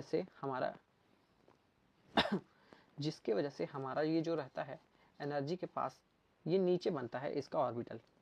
बोलना ये चाह रहा हूँ कि अगर 2s कार्बन का 2s का ऑर्बिटल यहाँ बना है तो ऑक्सीजन का 2s का ऑर्बिटल यहाँ बनेगा, ठीक है, बस आपको इतना समझना है। कार्बन का 2p का यहाँ बन रहा है तो ऑक्सीजन का यहाँ बनेगा, मतलब उससे नीचे जितना इलेक्ट्रोनेगेटिव होता जाएगा वो न्यूक्लियस के उतना पास आते जाएगा और उसकी एनर्जी उतनी ही डाउन होती जाएगी। तो यहाँ पे भी वही है, इस साइड कार्बन का है, इस साइड ऑक्सीजन का है, तो आप देख सकते हो कार्बन का स्लाइटली थोड़ा ऊपर है, ऑक्सीजन का स्लाइटली थोड़ा नीचे है, क्योंकि ये ज़्यादा इलेक्ट्रोनेगेटिव है और ये थोड़ा कम इलेक्ट्रोनेगेटिव है एज कम्पेयर टू कार्बन, मतलब ऑक्सीजन, ठीक है। ऑक्सीजन ज़्यादा इलेक्ट्रोनेगेटिव है, इसीलिए उसके सारे ऑर्बिटल्स की एनर्जी थोड़ी कम है क्योंकि वो न्यूक्लियस के ज़्यादा पास है, और ये थोड़ा कम इलेक्ट्रोनेगेटिव है इसीलिए इसकी थोड़ी सी एनर्जी ज़्यादा है। बढ़ते हैं, अब मैंने क्या बोला, 1s1 का 1s2 का कोई यहाँ पे लेना देना नहीं है, जिसको हम के डैश से भी वो करते हैं डिनोट, ठीक है। बढ़ते हैं हम 2s ऑर्बिटल में, तो 2s का जो बॉन्डिंग ऑर्बिटल रहता है, ठीक है, एक होता है सिग्मा और एक होता है सिग्मा स्टार, ठीक है। तो हमारा ये जो रहता है सिग्मा बॉन्डिंग, ये किसी के साथ बॉन्ड नहीं बना पाता। क्यों नहीं बना पाता? अगर आप सोचोगे कि ये तो 2s के साथ बनाना चाहिए था भैया, ठीक है, पर ये क्यों नहीं बना पाता? क्योंकि ये जो 2s ऑर्बिटल रहता है ये बहुत ही ज़्यादा नीचे रहता है। यहाँ पे आपको दिखाने के लिए मैंने ये यहाँ पे ड्रॉ कर दिया है, पर ये इससे बहुत ज़्यादा नीचे रहता है, जिसकी वजह से ये बॉन्ड नहीं कर पाता या फिर ओवरलैपिंग नहीं कर पाता ये कार्बन के 2s ऑर्बिटल के साथ, ठीक है। जिसकी वजह से होता ये है कि कार्बन के 2p हमारे जो ऑर्बिटल रहते हैं और ऑक्सीजन के 2p ऑर्बिटल रहते हैं वो आपस में ओवरलैप करते हैं, और कार्बन का 2s, एक यहाँ पे 2s का ऑर्बिटल है और यहाँ पे 2pz का सिग्मा ही ऑर्बिटल है, ठीक है। तो ये दोनों आपस में ओवरलैपिंग करते हैं और spz sigma star spz orbital बनाते हैं, हाइब्रिड ऑर्बिटल बनाते हैं, ठीक है। एक बार फिर से बता देता हूँ, ये जो बॉन्डिंग वाला था ऑर्बिटल, दोनों के ओवरलैपिंग से दो ऑर्बिटल बने, एक बॉन्डिंग और एक एंटी बॉन्डिंग। तो ये जो एंटी बॉन्डिंग था ये किसी में, मतलब ये बॉन्डिंग था ये किसी में बॉन्डिंग नहीं कर पाया। क्यों नहीं कर पाया? क्योंकि बहुत ही ज़्यादा नीचे था, जिसकी वजह से ये ऐसे ही यहाँ पे इलेक्ट्रॉन भरे रह गए और ये नॉन बॉन्डिंग कैरेक्टर शो कर रहा है क्योंकि ये बॉन्डिंग नहीं कर पाया, ठीक है। जो हमारा जो एंटी बॉन्डिंग था ऑर्बिटल था उसने ओवरलैपिंग कर ली किसके साथ? ये 2pz ऑफ ऑक्सीजन के ऑर्बिटल के 2pz मतलब ऑर्बिटल के साथ ओवरलैपिंग कर ली, ठीक है। 2px और 2py ने आपस में ओवरलैपिंग करी कार्बन के 2px 2py से, और यहाँ पे बॉन्डिंग 2py पाई बॉन्ड बना लिए, ठीक है, पाई के ऑर्बिटल बना लिए, और यहाँ पे इसका एंटी बॉन्डिंग बन गया पाई स्टार, ठीक है। और हुआ ये कि ये जो इसका 2pz था इसने किसी के साथ बॉन्डिंग नहीं की, इसलिए अपने आप को अकेले रखा, और ये ऐसे ही किसी के साथ बॉन्डिंग नहीं की और ये सामने ही इसके रहा आया, जिसको हम बोलते हैं नॉन बॉन्डिंग ऑर्बिटल, ठीक है। यहाँ पे ये हुआ कि इसने भी किसी के साथ बॉन्डिंग नहीं की, इसने डायरेक्ट ऑक्सीजन के 2pz ऑर्बिटल के साथ बॉन्डिंग की और यहाँ पे एक ऑर्बिटल बना लिया, ठीक है। अब अगर इलेक्ट्रॉन भरने की बात आई तो मेरे पास 4 इलेक्ट्रॉन कार्बन के थे, 6 इलेक्ट्रॉन ऑक्सीजन के थे, तो 2 यहाँ भरेंगे 2 यहाँ भरेंगे। अगर मैं आपको भर के दिखाऊं तो ऐसे कुछ रहेगा। अब मुझे मान लो 10 इलेक्ट्रॉन भरने हैं। अभी तक तो मैंने आपको सिर्फ एनर्जी लेवल्स बताया कि कैसे हुआ, ठीक है। ये क्यों नहीं बॉन्ड बना पाया? क्योंकि इसकी इलेक्ट्रोनेगेटिविटी ज़्यादा थी ऑक्सीजन की, जिसकी वजह से इसका बॉन्ड बनाना मुश्किल था, ठीक है। अगर मैं इलेक्ट्रॉन भरने आऊँ तो 2 इलेक्ट्रॉन तो भरेंगे ही, इलेक्ट्रॉन तो पूरे भरे जाएंगे, बस ये बॉन्डिंग नहीं बना पाएगा, इसलिए ये नॉन बॉन्डिंग कैरेक्टर शो किया। इसने क्या किया, ये हमारा जो दूसरा ऑर्बिटल बन रहा था इसने ऑक्सीजन के 2pz ऑर्बिटल के साथ ओवरलैपिंग कर ली, जिसकी वजह से ये इसने एक नया ऑर्बिटल बनाया, एक नया हाइब्रिड ऑर्बिटल बनाया, ठीक है। तो यहाँ पे 2 इलेक्ट्रॉन भरे गए, फिर उसके बाद यहाँ एक इलेक्ट्रॉन, यहाँ एक इलेक्ट्रॉन, यहाँ एक इलेक्ट्रॉन, यहाँ एक इलेक्ट्रॉन, तो कितने हो गए 2 4 6 8। और यहाँ पे लास्ट में कार्बन के 2pz ऑर्बिटल जो था वो नॉन बाइंडिंग कैरेक्टर शो कर रहा था, उसमें 2 इलेक्ट्रॉन हैं, ठीक है। और कभी भी आपने भी पढ़ा होगा कि कार्बन अपना लोन पेयर देता है तो वो यही वाला लोन पेयर देता है, क्योंकि इसके पास नॉन बॉन्डिंग इलेक्ट्रॉन है तो ये दे देता है और इसी से ये बॉन्डिंग बना लेता है, ठीक है। और कार्बोनिल को पाई एक्सेप्टर क्यों बोला जाता है, क्योंकि आप देखो ये जो है पाई वाला ऑर्बिटल खाली है, पाई एंटी बॉन्डिंग वाला खाली है, और ये जो सबसे ज़्यादा हाई एनर्जी में भरा हुआ है इसको हम बोलते हैं हाईएस्ट ऑक्यूपाइड मॉलिक्यूलर ऑर्बिटल, जो कि slightly anti bonding character show करता है। और जो पाई स्टार वाले हमारे जो ऑर्बिटल हैं वो लूमो है, लोवेस्ट अनऑक्यूपाइड मॉलिक्यूलर ऑर्बिटल, मतलब कि सबसे लो एनर्जी वाले अनऑक्यूपाइड मॉलिक्यूलर ऑर्बिटल है, ठीक है। अगर आप बॉन्ड ऑर्डर निकालोगे तो बॉन्ड ऑर्डर आएगा इसका 3, ठीक है, ये आपको बता देता हूँ। अब उसके बाद थ्योरी पढ़ लेते हैं। There is 1 sigma sp and 2 pi molecular orbital both of which are filled, मतलब कि एक सिग्मा sp है, ठीक है, ये sp है, sp हाइब्रिड ऑर्बिटल, और 2 पाई हमारे मॉलिक्यूलर ऑर्बिटल है जिनमें से ये दोनों फील्ड हैं, ठीक है, मतलब टोटल तीनों फील्ड हैं। The 2 pi star orbitals are vacant and associated with comparatively lower energy. ये देखो ये दो पाई स्टार हैं हमारे ऑर्बिटल, ये वेकेंट है और इनकी एनर्जी थोड़ी सी कम है, जितनी होनी चाहिए थी, जितनी ज़्यादा होनी चाहिए तो उससे कम है। In case of metal carbonyl empty hybrid orbital of metal, अगर मेटल कार्बोनिल के बीच का बॉन्ड डिस्कस हो रहा है तो मेटल के खाली ऑर्बिटल ये कार्बोनिल के फील्ड sp ऑर्बिटल, कार्बोनिल के फील्ड ये sp ऑर्बिटल है, इसके साथ बॉन्डिंग करते हैं और सिग्मा बॉन्ड बना लेते हैं, ओवरलैपिंग करते हैं। देखो यहाँ पे वही लिखा है, in case of metal carbonyl empty hybrid orbital of metal atom overlap with filled sp orbital of carbon atom of carbonyl molecule and form metal carbonyl sigma bond, ठीक है, यहाँ पे सिग्मा बॉन्ड की फॉर्मेशन होता है। For example अगर formation हम देख रहे हैं NiCO4 का तो सिग्मा बॉन्ड इसी तरह बनता है। Involve the overlap between empty sp3 orbital, देखो निकल के पास 4 हमारे लिगेंड लगे हुए हैं, तो अगर किसी भी मॉलिक्यूल में 1 2 3 4 होता है, अगर कभी भी 4 बॉन्ड बनते हैं तो मतलब वो sp3 हाइब्रिडाइजेशन शो करता है, मतलब वो टेट्राहेड्रल ज्योमेट्री बना रहा है, ऐसे अभी समझने के लिए, क्योंकि इसका हाइब्रिड ऑर्बिटल sp3 है तो मतलब ये टेट्राहेड्रल ही बना रहा होगा, ये हम अज्यूम करके चल रहे हैं। तो इसके जो हाइब्रिड ऑर्बिटल हैं ये खाली हैं, ये किससे ओवरलैपिंग करते हैं, वही sp जो हमारा जहाँ पे जो बचा हुआ था इस sp के साथ वो sp3 वाले आपस में ओवरलैपिंग करते हैं और चारों कार्बोनिल के साथ ओवरलैपिंग करते हैं और 3 सिग्मा बॉन्ड बना लेते हैं नए, ठीक है। पहले एक बनाता है, फिर देखता है कि हाँ बन पा रहे हैं तो मतलब चारों बना लेते हैं। यहाँ पे आप देख सकते हो ये एम्प्टी sp3 ऑर्बिटल है, ये कार्बोनिल का फील्ड sp ऑर्बिटल है, वही जो sp जहाँ पे इलेक्ट्रॉन थे, दोनों ने आपस में मिल के मेटल कार्बोनिल सिग्मा बॉन्ड बना लिया, ठीक है। उसके बाद अगर हम बात करें, अभी तक तो हमने मेटल कार्बोनिल 4 वाले कॉम्प्लेक्स को देखा, अगर 5 में भी देखेंगे 6 में भी देखेंगे तो मेटल कार्बोनिल भी सेम ही मैनर में बनाते हैं, बस वहाँ पे sp3 इसमें मेटल कार्बोनिल का sp3 हाइब्रिड ऑर्बिटल यूज होता है, MCO5 वाले में DsP3 यूज होता है और MCO6 वाले में DsP3 होता है, ठीक है, D2sp3 होता है। और लेकिन कार्बोनिल का जो हमारा जो हाइब्रिड ऑर्बिटल रहता है वो sp हाइब्रिड ऑर्बिटल ही बॉन्डिंग करता है, इसके साथ भी मेटल कार्बोनिल 5 वाले के साथ भी और कार्बोनिल 6 वाले के साथ भी, ठीक है। S metal carbonyl in zero oxidation state, मतलब कि मेटल जो रहता है मेटल कार्बोनिल कंपाउंड में मेटल जीरो में रहता है, जीरो ऑक्सीडेशन स्टेट में रहता है। The formation of metal carbonyl sigma bond, जैसे ही इसका फॉर्मेशन होता है वो उसके वजह से यहाँ पे नेगेटिव चार्ज आ जाता है।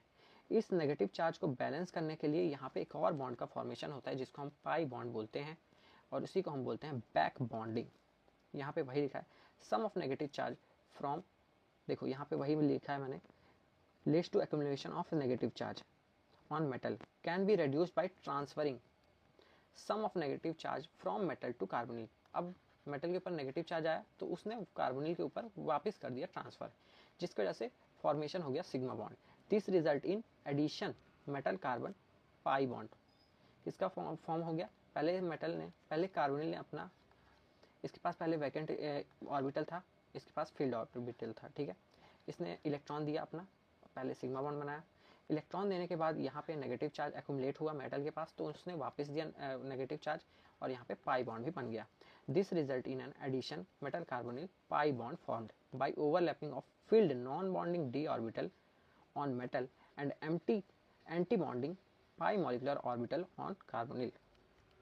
अब दूसरा केस ये होता है कि मेटल के पास नॉन बॉन्डिंग फील्ड ऑर्बिटल रहते हैं, ठीक है। मेटल के पास कुछ कुछ इलेक्ट्रॉन रहते हैं उसके नॉन बॉन्डिंग ऑर्बिटल्स में, वो अपने नॉन बॉन्डिंग वो ऑर्बिटल्स के इलेक्ट्रॉन यहाँ पे देता है पाई के खाली वाले में।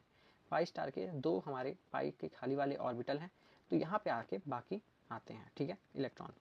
एम्प्टी, देखो यहाँ पे वही लिखा है, formed by overlapping of filled non-bonding d orbital on metal and empty anti-bonding pi molecular orbital of carbonyl molecule. The NiCO4 pi bond formed by overlapping between dz square and dx square y square. जो NiCO4 रहता है metal carbonyl 4 वाला complex है, वो pi bond का formation कैसे करता है, dz स्क्वायर से करेगा या dx स्क्वायर y स्क्वायर से करेगा, ठीक है।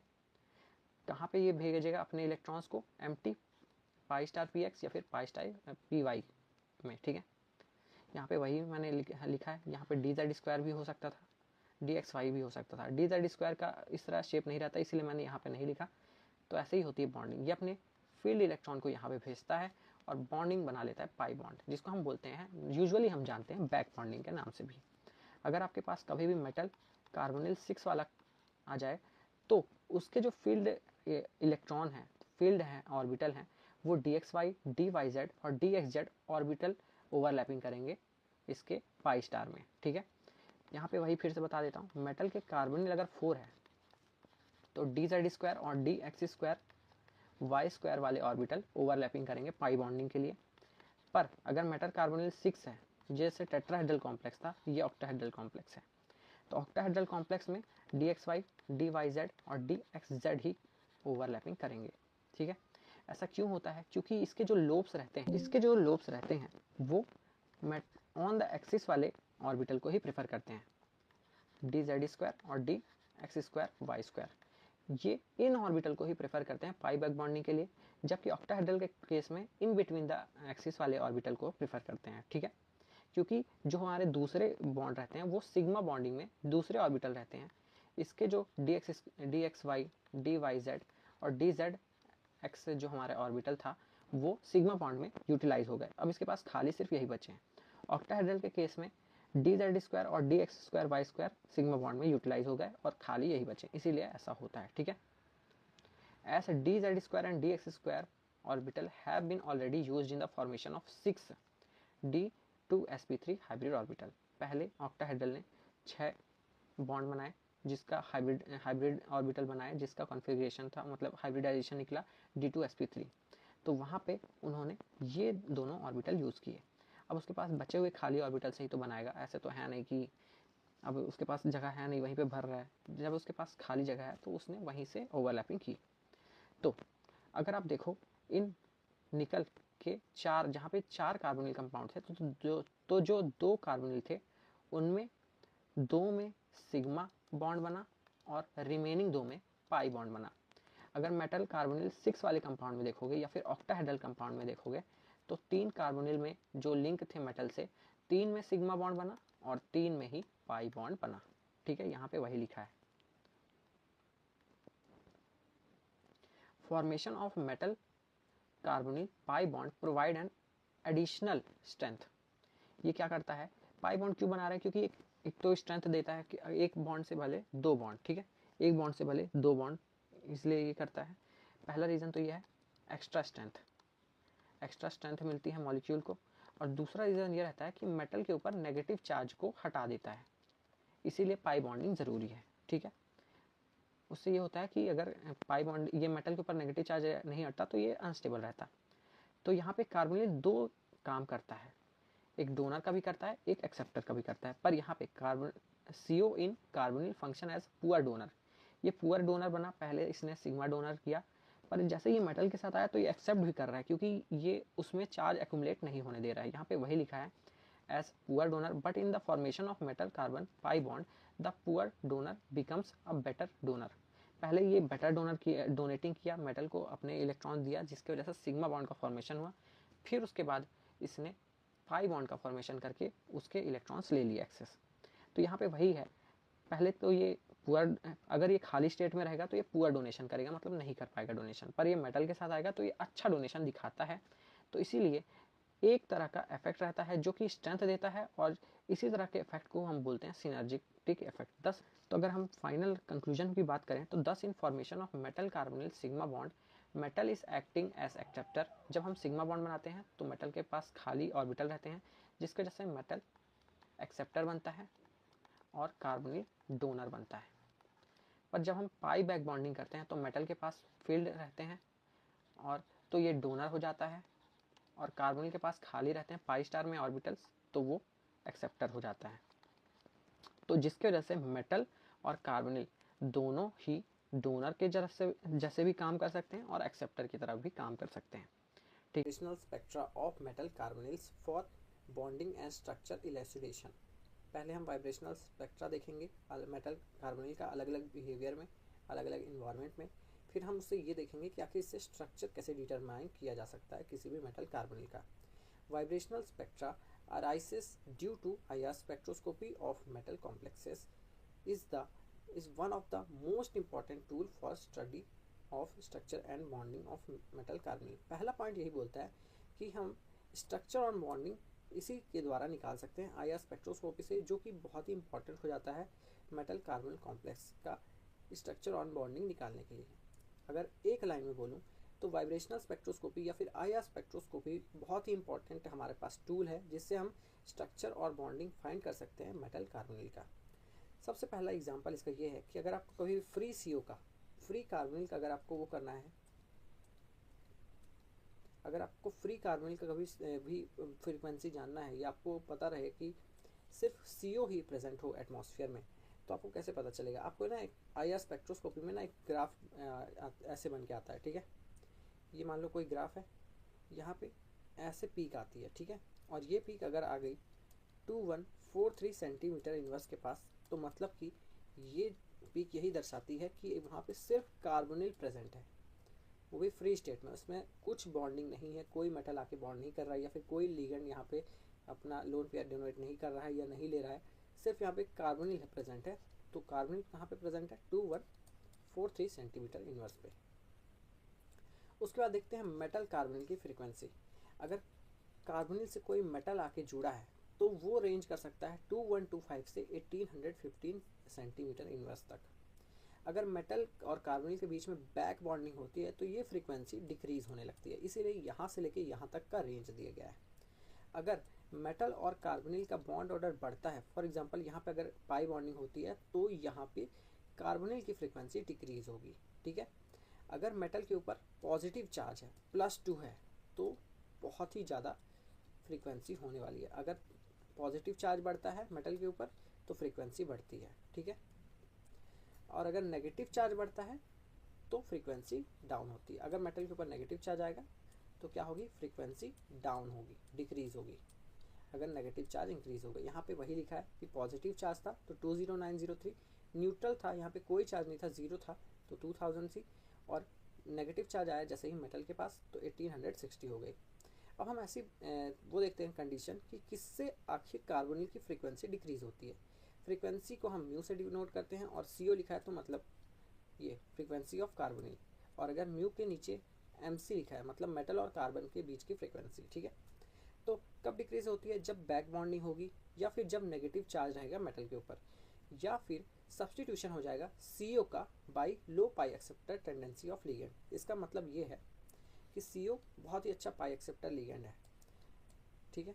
अगर उससे नीचे कोई एक लिगेंड आ जाए जो कि उससे कम अच्छा है पाई एक्सेप्टर का, अगर वो सब्सटीट्यूट कर दे मेटल को, जैसे कि मेटल के पास पहले 4 CO लिगेंड लगे थे, ठीक है, अभी थोड़ा कम पाई एक्सेप्टर लिगेंड शो करता है, तो मतलब कि ये थोड़ा कम शो करेगा, ठीक है, जिसकी वजह से फ्रीक्वेंसी डिक्रीज होगी। अगर ये चारों इसको वो कर दे, सब्सटीट्यूट कर दे, तो मतलब कि फ्रीक्वेंसी कम हो जाएगी कार्बोनिल की।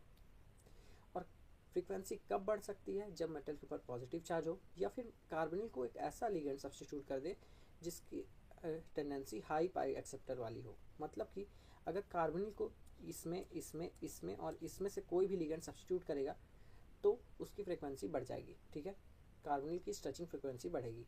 और अगर इसके अलावा कार्बोनिल के अलावा ये बाकी सारे लिगेंड्स को सब्स्टिट्यूट करेंगे तो उसकी फ्रीक्वेंसी कम होगी। बस कहने की बात यही है।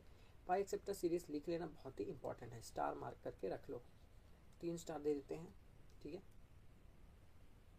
अगर मैं ऑर्डर देखूं सबसे अच्छा, तो कोई भी लुइस एसिड के साथ अगर हमारा कार्बोनिल अटैच है तो कार्बोनिल के ऊपर आता है पॉजिटिव चार्ज और इसकी फ्रीक्वेंसी सबसे ज़्यादा होती है। फिर अगर कार्बोनिल किसी मेटल के साथ जुड़ा है जिसके ऊपर पॉजिटिव +2 चार्ज आया तो उसकी होती है। फिर फ्री कार्बोनिल की होती है। फिर मेटल जिसके ऊपर सिर्फ एक ही पॉजिटिव चार्ज है। फिर मेटल जो कि न्यूट्रल स्टेट में है। फिर मेटल जिसके ऊपर -1 नेगेटिव चार्ज है। फिर मेटल जिसके ऊपर -2 नेगेटिव चार्ज है। अब हम क्या करेंगे, देखेंगे कि आखिर इसके एप्लीकेशंस क्या हैं। अभी तक तो हमने सिर्फ फ्रीक्वेंसी का ऑर्डर देखा, अब उसके एप्लीकेशन से हम किसी भी मॉलिक्यूल का, किसी भी मेटल कार्बोनिल मॉलिक्यूल की ज्योमेट्री देख सकते हैं। तो सबसे पहले हमको अगर ज्योमेट्री निकालनी है तो सबसे पहले हम उसमें देखेंगे कितने IR बैंड आ रहे हैं किसी भी ज्योमेट्री के लिए। फॉर एग्जांपल यहाँ पे मेरे पास मेटल CO5 है, तो वो पेंटागोनल बाई पिरामिडल नहीं ट्राइगोनल बाई पिरामिडल ज्योमेट्री भी दे सकता है और स्क्वायर पिरामिडल भी ज्योमेट्री दे सकता है, ठीक है। ये स्क्वायर पिरामिडल है, ये ट्राइगोनल बाई पिरामिडल, मतलब कि 3 कोने हैं और 2 पिरामिड टाइप यहाँ पे बॉन्ड है। फॉर एग्जांपल इसके मेरे पास एक डाटा है कि मेरे पास इसके बैंड X हैं और इसके बैंड Y हैं। अब मैं देखूंगा कि ये जो मेटल मेरे पास कॉम्प्लेक्स है मेटल कार्बोनिल का, ये किसके क्लोज टू दे रहा है। अगर मेरा जो ये बैंड आ रहा है, मतलब मैं इसको डाल रहा हूँ IR स्पेक्ट्रा वाली मशीन में, ठीक है, वहाँ पे मैंने देखा कि ये X के ज़्यादा क्लोज है, तो मतलब कि इसका जो स्ट्रक्चर होगा ये ट्राइगोनल बाईपिरामिडल होगा। और अगर यही जो हमारी फ्रीक्वेंसी आ रही है मशीन में डालने के बाद वो अगर Y के ज़्यादा क्लोज होती तो मतलब कि हमारा जो बैंड होगा वो स्क्वायर पिरामिडल होगा, ठीक है। तो यहाँ पे नंबर ऑफ बैंड ऑब्जर्व्ड, जो हमारा बैंड ऑब्जर्व्ड है वो कैसे आता है, X या फिर क्लोज टू X आया है तो मतलब कि ट्राइगोनल बाईपिरामिडल होगी। यहाँ पे इसका एग्जांपल यही है, ठीक है। इसीलिए इसका हमारा जो स्ट्रक्चर बना वो ट्राइगोनल बाईपिरामिडल बना, क्योंकि इसके जो IR बैंड थे ट्राइगोनल बाईपिरामिडल के वो थोड़े पास थे या फिर एग्जैक्ट वैल्यू दे रहे थे उसके हमारे मॉलिक्यूल से, ठीक है। उसके बाद हम बात करते हैं बॉन्ड ऑर्डर ऑफ कार्बोनिल की। अगर जैसे मेटल है, कार्बोनिल है और कोई और लिगेंड जुड़ा है, X मतलब number of carbonyl attach to metal, Y मतलब number of ligand attach to metal. अगर लिगेंड हमारा इलेक्ट्रॉन डोनेटिंग नेचर का है तो कार्बोनिल की फ्रीक्वेंसी डिक्रीज होगी, जिसकी वजह से बॉन्ड ऑर्डर भी कार्बोनिल का डिक्रीज होगा। अगर लिगेंड इलेक्ट्रॉन विड्रॉइंग ग्रुप है तो हमारी कार्बोनिल की फ्रीक्वेंसी इंक्रीज होगी, जिसके कारण हमारा बॉन्ड ऑर्डर भी कार्बोनिल का इंक्रीज होगा। इसको हम देख सकते हैं, यहाँ पे मैंने आपको एक सीरीज लिखवाई थी, देखो PF3 है यहाँ पे, ठीक है, ये मतलब थोड़ा अच्छा पाई एक्सेप्टर लिगेंड है। अभी यहाँ पे PR3 भी होगा, ये देखो PR3 है, मतलब PF3 के पाई एक्सेप्टर टेंडेंसी PR3 से ज़्यादा है। R की जगह यहाँ पे आप कुछ भी ग्रुप ले सकते हो, मिथाइल ले सकते हो, इथाइल ले सकते हो, प्रोपाइल ले सकते हो, ब्यूटाइल ले सकते हो, कोई सा भी ग्रुप ले सकते हो। तो यहाँ पे वही है। तो यहाँ पे अगर आपके पास ज़्यादा पाई एक्सेप्टर लिगेंड है, मतलब स्ट्रॉन्गर पाई एक्सेप्टर लिगेंड है, तो मतलब आपकी फ्रीक्वेंसी ज़्यादा रहेगी, ठीक है। और अगर आपके पास लेस पाई एक्सेप्टर लिगेंड है तो फ्रीक्वेंसी कम रहेगी। यहाँ पे डाटा 1800 होगा, सॉरी, ठीक है। तो ये हो गया हमारा डाटा। और दूसरा अगर देखा जाए तो फ्लोरीन हमारा ज़्यादा इलेक्ट्रोनेगेटिव है, fluorine is more electronegative than carbon. Methyl मतलब क्या होता है, CH3, ठीक है। तो यहाँ पे फ्लोरीन ज़्यादा इलेक्ट्रोनेगेटिव है कार्बन के, तो जो जितना ज़्यादा इलेक्ट्रोनेगेटिव होता है वो उतना ही इलेक्ट्रॉन विड्रॉइंग ग्रुप होता है, ठीक है। इसीलिए इसकी फ्रीक्वेंसी ज़्यादा है PF3 वाले की, और PMA3 वाले की फ्रीक्वेंसी कम है, ठीक है। उसके बाद हम बात करते हैं हमारा जो थर्ड एप्लीकेशन है कार्बोनिल फ्रीक्वेंसी का, वो है टर्मिनल या फिर ब्रिजिंग कार्बोनिल ग्रुप। अगर मेटल के साथ ऐसे कार्बोनिल लगा है जिसके पास 3 ट्रिपल बॉन्ड है, मतलब कि ये है हमारा टर्मिनल, ठीक है।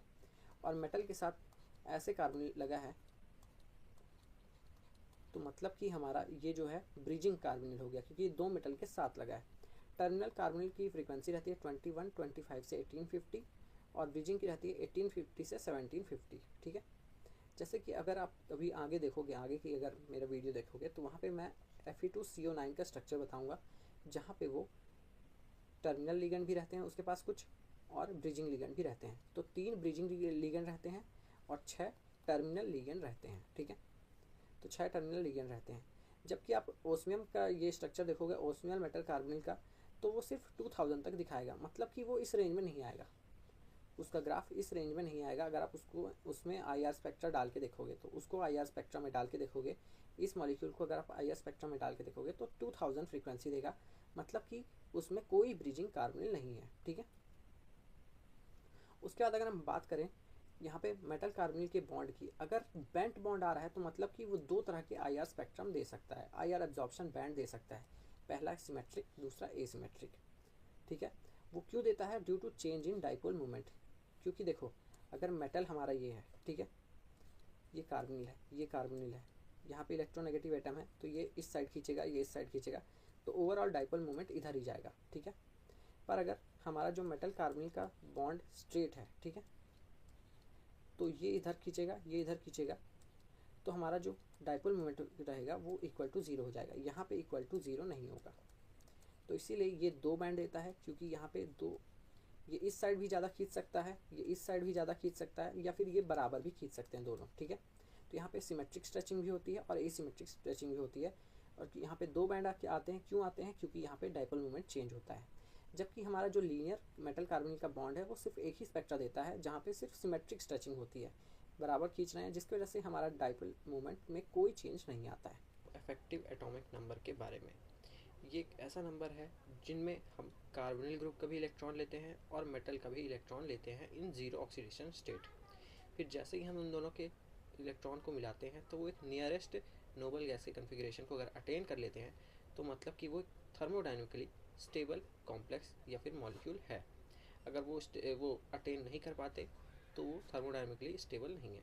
यहाँ पे वही लिखा है, it states that after CO group carbonyl group have donated electron pair to zero valent, मतलब कि जीरो ऑक्सीडेशन स्टेट में जब मेटल रहेगा through metal carbonyl sigma bonding, ठीक है। Then the total number of electron on metal including those gained from carbonyl molecule becomes equal to atomic number of next inert gas. Most of metal carbonyl obeys effective atomic number, मतलब कि ज़्यादातर carbonyl effective atomic number रहते हैं, rule को follow करते हैं, और जो नहीं फॉलो करते वो मैंने आगे लिखा हुआ है, ठीक है। उसके बाद हम बात करते हैं अपने एग्जांपल की तरफ। फॉर एग्जांपल जैसे NiCO4 है, ठीक है, तो number of electron in central metal atom, ठीक है। तो सेंट्रल मेटल निकल में हमारे होते हैं 3D में 8 होते हैं और 4s में 2 होते हैं, तो दोनों को मिला के 10 हो गए। और यहाँ पे 4 कार्बोनिल है, एक कार्बोनिल हमें कितना देता है? इलेक्ट्रॉन 2 देता है, ठीक है। तो 4 × 2 8 हुआ, तो 28 + 8 हुआ हमारा 36। सिमिलरली अगर हम इसकी बात करें आयरन की, ठीक है, तो ये 3D 6 4s2 देता है, और यहाँ पे कितने हैं? 5 कार्बोनिल है, तो मतलब 5 × 2, तो ये हो गया 26 + 10, ये भी हो गया क्रिप्टॉन की, मतलब कि ये effective atomic number rule follow कर रहा है। उसके बाद रुथेनियम कार्बोनिल पेंटा, ठीक है, मतलब 5 कार्बोनिल है और रुथेनियम का कॉम्प्लेक्स है, तो रुथेनियम का वो होता है 44 होता है, और यहाँ पे 5 कार्बोनिल है तो मतलब 10, तो ये हो गया 54। इसी तरह यहाँ पे जितने भी सीरीज में है हमारे मेटल कार्बोनिल, सब इफेक्टिव एटॉमिक नंबर रूल को फॉलो करते हैं। अब बात करते हैं कि आखिर कौन फॉलो नहीं करता। तो वेराडियम का कार्बोनिल कॉम्प्लेक्स जो हमारा है, जिनमें रहते हैं 3D3 4s2, वो फॉलो नहीं करता। यहाँ पे देख सकते हो कि 6 × 2 6 कार्बोनिल है, तो मतलब एक कार्बोनिल हमारा 2 इलेक्ट्रॉन देगा, तो 6 कर देंगे तो हो जाएगा 12, तो 23 + 2 हो गया हमारा 35। सिमिलरली मैंगनीज की बात करें और वो यहाँ पे 5 कार्बोनिल के साथ अगर जुड़ा है तो ये 3D5 4s2, ठीक है। और यहाँ पे 5 कार्बोनिल हमारे देंगे 5 × 2 10 इलेक्ट्रॉन, तो 25 + 10 35 कोई नोबल गैस की कन्फिग्रेशन नहीं होती, इसीलिए इफेक्टिव एटॉमिक नंबर रूल को फॉलो नहीं कर रहा है।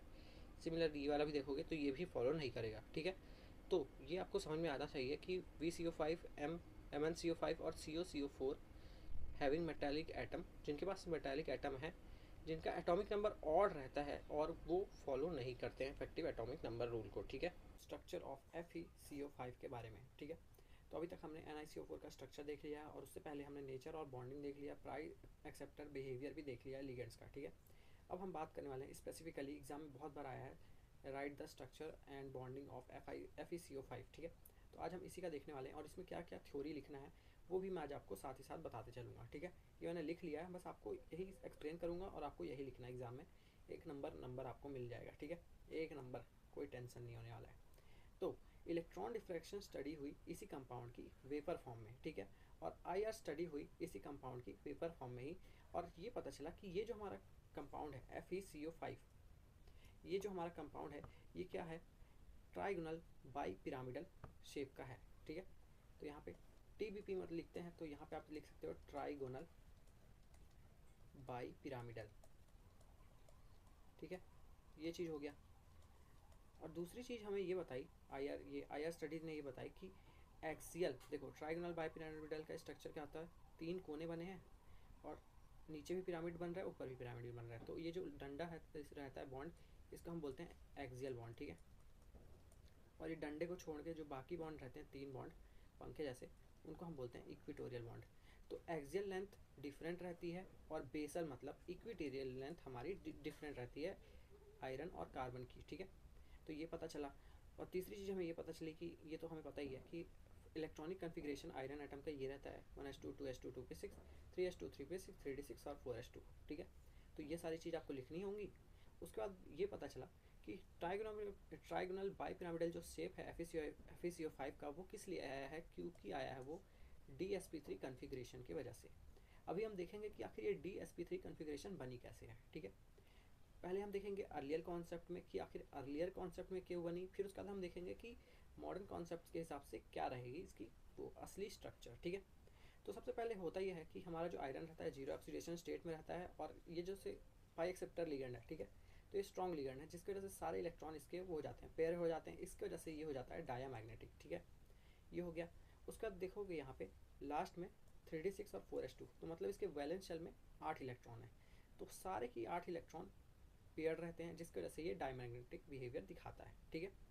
जिसके बाद 5 वेकेंट ऑर्बिटल रहते हैं DsP3 हाइब्रिडाइजेशन के लिए, जिसकी वजह से हमारा ट्राइगोनल बाईपिरामिडल स्ट्रक्चर बनता है। अब देखेंगे कि आखिर कैसे 5 वेकेंट रहते हैं ऑर्बिटल, ठीक है। तो देखो ऐसे होता है कि आयरन पहले फ्री स्टेट में रहता है, फिर कार्बोनिल जाता है, उसके पास अपना सिग्मा बॉन्ड बनाता है, जिसकी वजह से इसके पास आ जाता है नेगेटिव चार्ज। तो इस नेगेटिव चार्ज को न्यूट्रलाइज करने के लिए ये वापस से बैक बॉन्डिंग करता है और पाई बॉन्ड बना लेता है, जिसको हम बोलते हैं पाई बॉन्डिंग, ठीक है, या फिर बैक बॉन्डिंग। तो यही होता है पहले तो ऐसे होता है। देखो पहले ये फ्री स्टेट में था, जैसे ही कार्बोनिल आया तो ये देखो इसका ये 4s का एक इलेक्ट्रॉन इसके पास चला गया, पहले तो ये सारे पेयर हो गए आपस में। अगर मैं यहाँ पे एक और स्टेप लिखूँ, इसका बना दूँ, तो देखो जैसे ही आता है तो होता यही है कि देखो 1 2 3 4, तो पहले तो ये आपस में पेयर हो जाएंगे। ये देखो 1 2 कितने हैं यार, टोटल 6 हैं और यहाँ 2 हैं, तो 6 पहले 4 हो जाते हैं, ये ऐसे हो जाते हैं, ऐसे पेयर कर लेते हैं आपस में, ठीक है। फिर उसके बाद जैसे ही ये आता है इसके पास, तो ऐसे और पेयर हो जाता है जो कि यहाँ पे स्टेट में दिखा है। फिर देखो हमें किसका पढ़ रहे हैं हम, FeCO5 का, मतलब कि हमारे पास 5 कार्बोनिल है, तो एक कार्बोनिल अपना इलेक्ट्रॉन इस डी इलेक्ट्रॉन में देता है, फिर दूसरा यहाँ पे देता है, तीसरा चौथा पांचवा, जिसकी वजह से हमारी एक डी की ऑर्बिटल वो होती है यूज़ होती है, एक एस की होती है और 3 पी की, तो जिसकी वजह से DsP3 हाइब्रिडाइजेशन बनता है। ये होता है अर्लियर कॉन्सेप्ट के वजह से। पर जब हम मॉडर्न कॉन्सेप्ट में जाते हैं तो हमें ये पता चलता है कि मॉडर्न कॉन्सेप्ट में हमने देखो 4s2 था तो 4s2 का एक इलेक्ट्रॉन p में डाल दिया, मतलब 4s2 की जगह 4p1 कर दिया, ठीक है। वो क्यों किया, क्योंकि हमें जो अर्लियर कॉन्सेप्ट था वहाँ पे हमें ये नहीं पता चल रहा था कि कौन सा कार्बोनिल सिग्मा बॉन्ड बना रहा है और कौन सा पाई बॉन्ड बना रहा है, तो जिस हमें और अच्छा डाटा मिले, इसीलिए मॉडर्न कॉन्सेप्ट में हमने इस ये मेथड को यूज़ किया। यही है मॉडर्न कॉन्सेप्ट। तो ये आखिर है क्या, ये देख लेते हैं एक बार, ठीक है। पॉइंटर सिलेक्ट कर लेता हूँ एक सेकंड में। हाँ तो देखो यहाँ पे हुआ ये, एस का एक इलेक्ट्रॉन यहाँ पे था और दूसरा इलेक्ट्रॉन यहाँ आ गया, तो जिसकी वजह से हमें पहले हमारे कार्बोनिल की यही रहेगी प्रायोरिटी कि वो सिग्मा बॉन्ड बनाए, अपने दोनों इलेक्ट्रॉन दे पाए। तो उसके पास टोटल खाली जो ऑर्बिटल बचे 2 बचे, तो 2 कार्बोनिल ने सिर्फ सिग्मा बॉन्ड बनाया। अब बचे 3 कार्बोनिल ने सोचा कि हमें तो अपने इलेक्ट्रॉन्स देना ही है। तो अब देखो यहाँ पे अगर आप गिनोगे तो एक कितने अनपेयर्ड हैं, मतलब कितने आधे भरे हुए या फिर हाफ फिल्ड वो हैं ऑर्बिटल हैं, 1 2 3 4 5 6। तो देखो 2 तो यहाँ पे वो हो गए। अब 3 कार्बोनिल को 2 इलेक्ट्रॉन देना है। देखो अगर आप देखोगे कभी भी तो हर एक कार्बोनिल हमारा क्या देता है, 2 इलेक्ट्रॉन देता है। कहाँ गया पॉइंटर, कहाँ गया भाई, हाँ। ईच कार्बोनिल कितना देता है, 2 इलेक्ट्रॉन देता है। एक कार्बोनिल 2 इलेक्ट्रॉन देता है, ठीक है। तो यहाँ पे 2 कार्बोनिल ने तो 2 इलेक्ट्रॉन दे दिए, 2 कार्बोनिल ने तो 4 इलेक्ट्रॉन दे दिए। 4 इलेक्ट्रॉन कहाँ दिए, इस ऑर्बिटल में आ गए 4 इलेक्ट्रॉन। बचे अब कितने कार्बोनिल, 3 कार्बोनिल बचे, क्योंकि हमारे पास टोटल 5 थे। FeCO5 स्ट्रक्चर में टोटल 5 कार्बोनिल थे, जिनमें से 2 कार्बोनिल ने अपने 4 इलेक्ट्रॉन दे दिए खाली ऑर्बिटल में पूरे। अब बचे हैं हमारे पास 3 कार्बोनिल जिनको 6 इलेक्ट्रॉन देना है।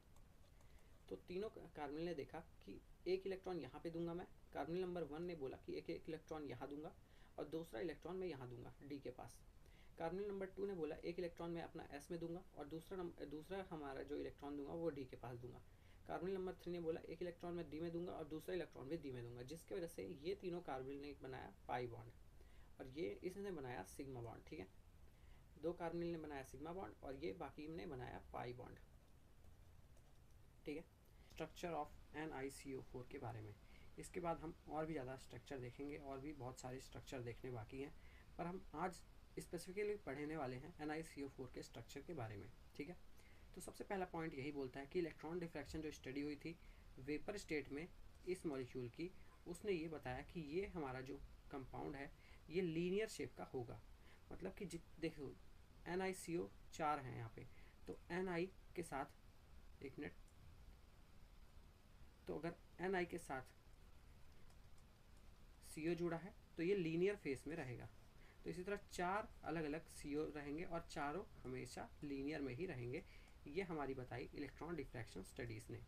Raman spectral studies have shown that oxygen is triply bonded to the carbon in carbonyl group. और रमन स्टडीज़ ने हमें ये बताया कि हमारे कार्बन के साथ ऑक्सीजन ट्रिपल बॉन्ड के साथ जुड़े होंगे, ठीक है। कहीं कहीं डबल बॉन्ड के साथ भी जुड़े होते हैं, वो कब का केस होता है वो भी मैं आपको बताऊँगा, ठीक है। पर फिलहाल के लिए हमारी electron diffraction studies in vapour state और एक्सरे डिफ्रैक्शन स्टडीज़ इस कंपाउंड पे हुई और सॉलिड स्टेट में। और दोनों स्टडीज़ ने मिलकर ये बताया कि ये हमारा जो कंपाउंड है ये लीनियर शेप का होने वाला है, NiCO का बॉन्ड, ठीक है। और रमन स्टडीज़ हमारी ये बताती है कि कार्बन और ऑक्सीजन के बीच में जो बॉन्ड रहेगा वो ट्रिपल बॉन्ड से रहेगा। उसके बाद निकल एटम इनमें जो रहेगा कार्बोनिल वो टेट्राहेड्रली हाइब्रिडाइज्ड होगा। टेट्राहेड्रली मतलब sp3, टेट्राहेड्रल का आपको पता होगा, ठीक है।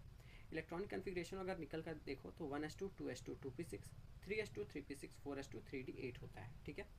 तो हमारा जैसे ये हमारा कंपाउंड है ये डायमैग्नेटिक होता है, तो मतलब कि इसके पास 10 इलेक्ट्रॉन रहेंगे वैलेंस शेल पे। वैलेंस शेल पे 10 इलेक्ट्रॉन मतलब कैसे, ये लास्ट वाला जो इसका वो है शेल उसमें 10 रहेंगे, 8 इसके और 2 इसके, ठीक है।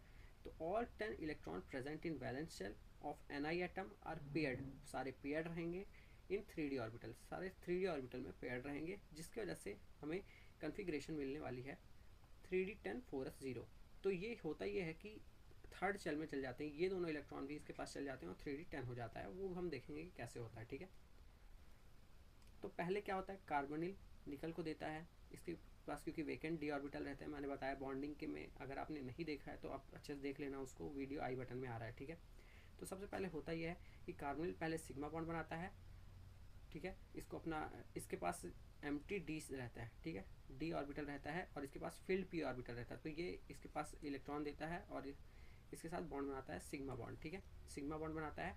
उसके बाद क्या होता है कि इसके पास जो फील्ड ऑर्बिटल रहते हैं वो इसको वापस देते हैं और ये पाई बॉन्ड बना लेते हैं। तो यहाँ पे हमें ये ज़्यादा पढ़ने की ज़रूरत नहीं है, यहाँ पे वही सारी चीज़ें लिखी हुई हैं। मेन हमें जो पढ़ना है वो ये पढ़ना है, ठीक है। तो यहाँ पे होता यह है कि इलेक्ट्रॉन न्यूट्रलिटी प्रिंसिपल हमारा जो ओबे करने के लिए एक ये हमारा नॉर्मल तरीका है जो हम अभी तक पढ़ते आ रहे हैं, एक बार फिर से रिवाइज कर लेते हैं। जैसे फ्री Ni एटम में देखो 3d8 रहता है, 1 2 3 4 5 6 7 8 8 इलेक्ट्रॉन और 4s2, ठीक है। जब आप कार्बोनिल को इसके साथ अटैच करते हो तो होता ये है यहाँ पे ये दोनों इलेक्ट्रॉन भी इसके साथ चले जाते हैं, ये इलेक्ट्रॉन यहाँ जाता है और ये इलेक्ट्रॉन यहाँ जाता है, ठीक है। इसलिए यहाँ पे पेयर हो गया और यहाँ पे 0 इलेक्ट्रॉन बचे। फिर होता ये है जैसे 4 कार्बोनिल है हमारे पास, NiCO4 में 4 कार्बोनिल हैं, तो ये जो 4 हमारे वो हैं क्या बोलते हैं ऑर्बिटल्स हैं, उसमें ये अपने इलेक्ट्रॉन दे देते हैं, एक ऑर्बिटल में 2 इलेक्ट्रॉन डालते हैं चारों कार्बोनिल और sp3 ये हाइब्रिडाइजेशन बना लेते हैं, जिसका जैसे टेट्राहेड्रल शेप को मिलती है देखने, ठीक है। तो ये तो हो गया था अपना अर्लियर कॉन्सेप्ट, मतलब कि पहले ऐसे ही दिखाते थे, पर नए साइंटिस्ट ने देखा कि ऐसा नहीं होता है, ठीक है। कैसा होता है, देखो ये होता है, अभी तक 3D10 हम लोग कर रहे थे, पर ऐसा नहीं होता है। यहाँ पे होता ये है कि 1 2 3 4 5 6 7 8 होता है, 8 यहाँ पे होते हैं, और 4s2 था तो 4s2 का जो यहाँ पे 2 इलेक्ट्रॉन रहते थे उसका एक इलेक्ट्रॉन 4sp में भी चल जाता है, तो इसीलिए 3d8 4s1 और 4p1 रहता है, ठीक है। तो जहाँ पे 4p, अब देखो 4p में एक इलेक्ट्रॉन तो पहले से ही है, तो हमारे जो 2 कार्बोनिल हैं वो अपने दोनों इलेक्ट्रॉन यहाँ पे दे देंगे p वाले ऑर्बिटल में, और हमारे जो बचे हुए 2 कार्बोनिल हैं वो अपना एक इलेक्ट्रॉन इस p में देगा और एक इलेक्ट्रॉन इस p में देगा, और दूसरा यहाँ पे देगा d में और दूसरा यहाँ पे देगा। तो इसकी वजह से हमारा ये d ऑर्बिटल 2d ऑर्बिटल पाई हमारा बॉन्डिंग शो करते हैं, पाई बैक बॉन्डिंग शो करते हैं, और 2 कार्बोनिल हमारे सिग्मा बॉन्डिंग शो करते हैं, ठीक है। एक बार फिर से देख लो, कार्बोनिल को देना तो 2 ही इलेक्ट्रॉन है, कार्बोनिल हमारा 2 ही इलेक्ट्रॉन देगा, तो उसने क्या किया, एक इलेक्ट्रॉन इस खाली p के पास दे दिया, एक इलेक्ट्रॉन इस खाली s के पास दे दिया, एक इलेक्ट्रॉन इस खाली d के दे दिया और एक इलेक्ट्रॉन इस खाली d को दे दिया। तो इसीलिए यहाँ पे 2 सिग्मा बनते हैं, 2 सिग्मा इन दोनों की वजह से, और 2 पाई बनते हैं इन दोनों की वजह से, क्योंकि दोनों कार्बोनिल यहाँ पे अपने दोनों इलेक्ट्रॉन बांट देते हैं, ठीक है। एक एक इलेक्ट्रॉन नहीं लेते, दोनों बांटते हैं।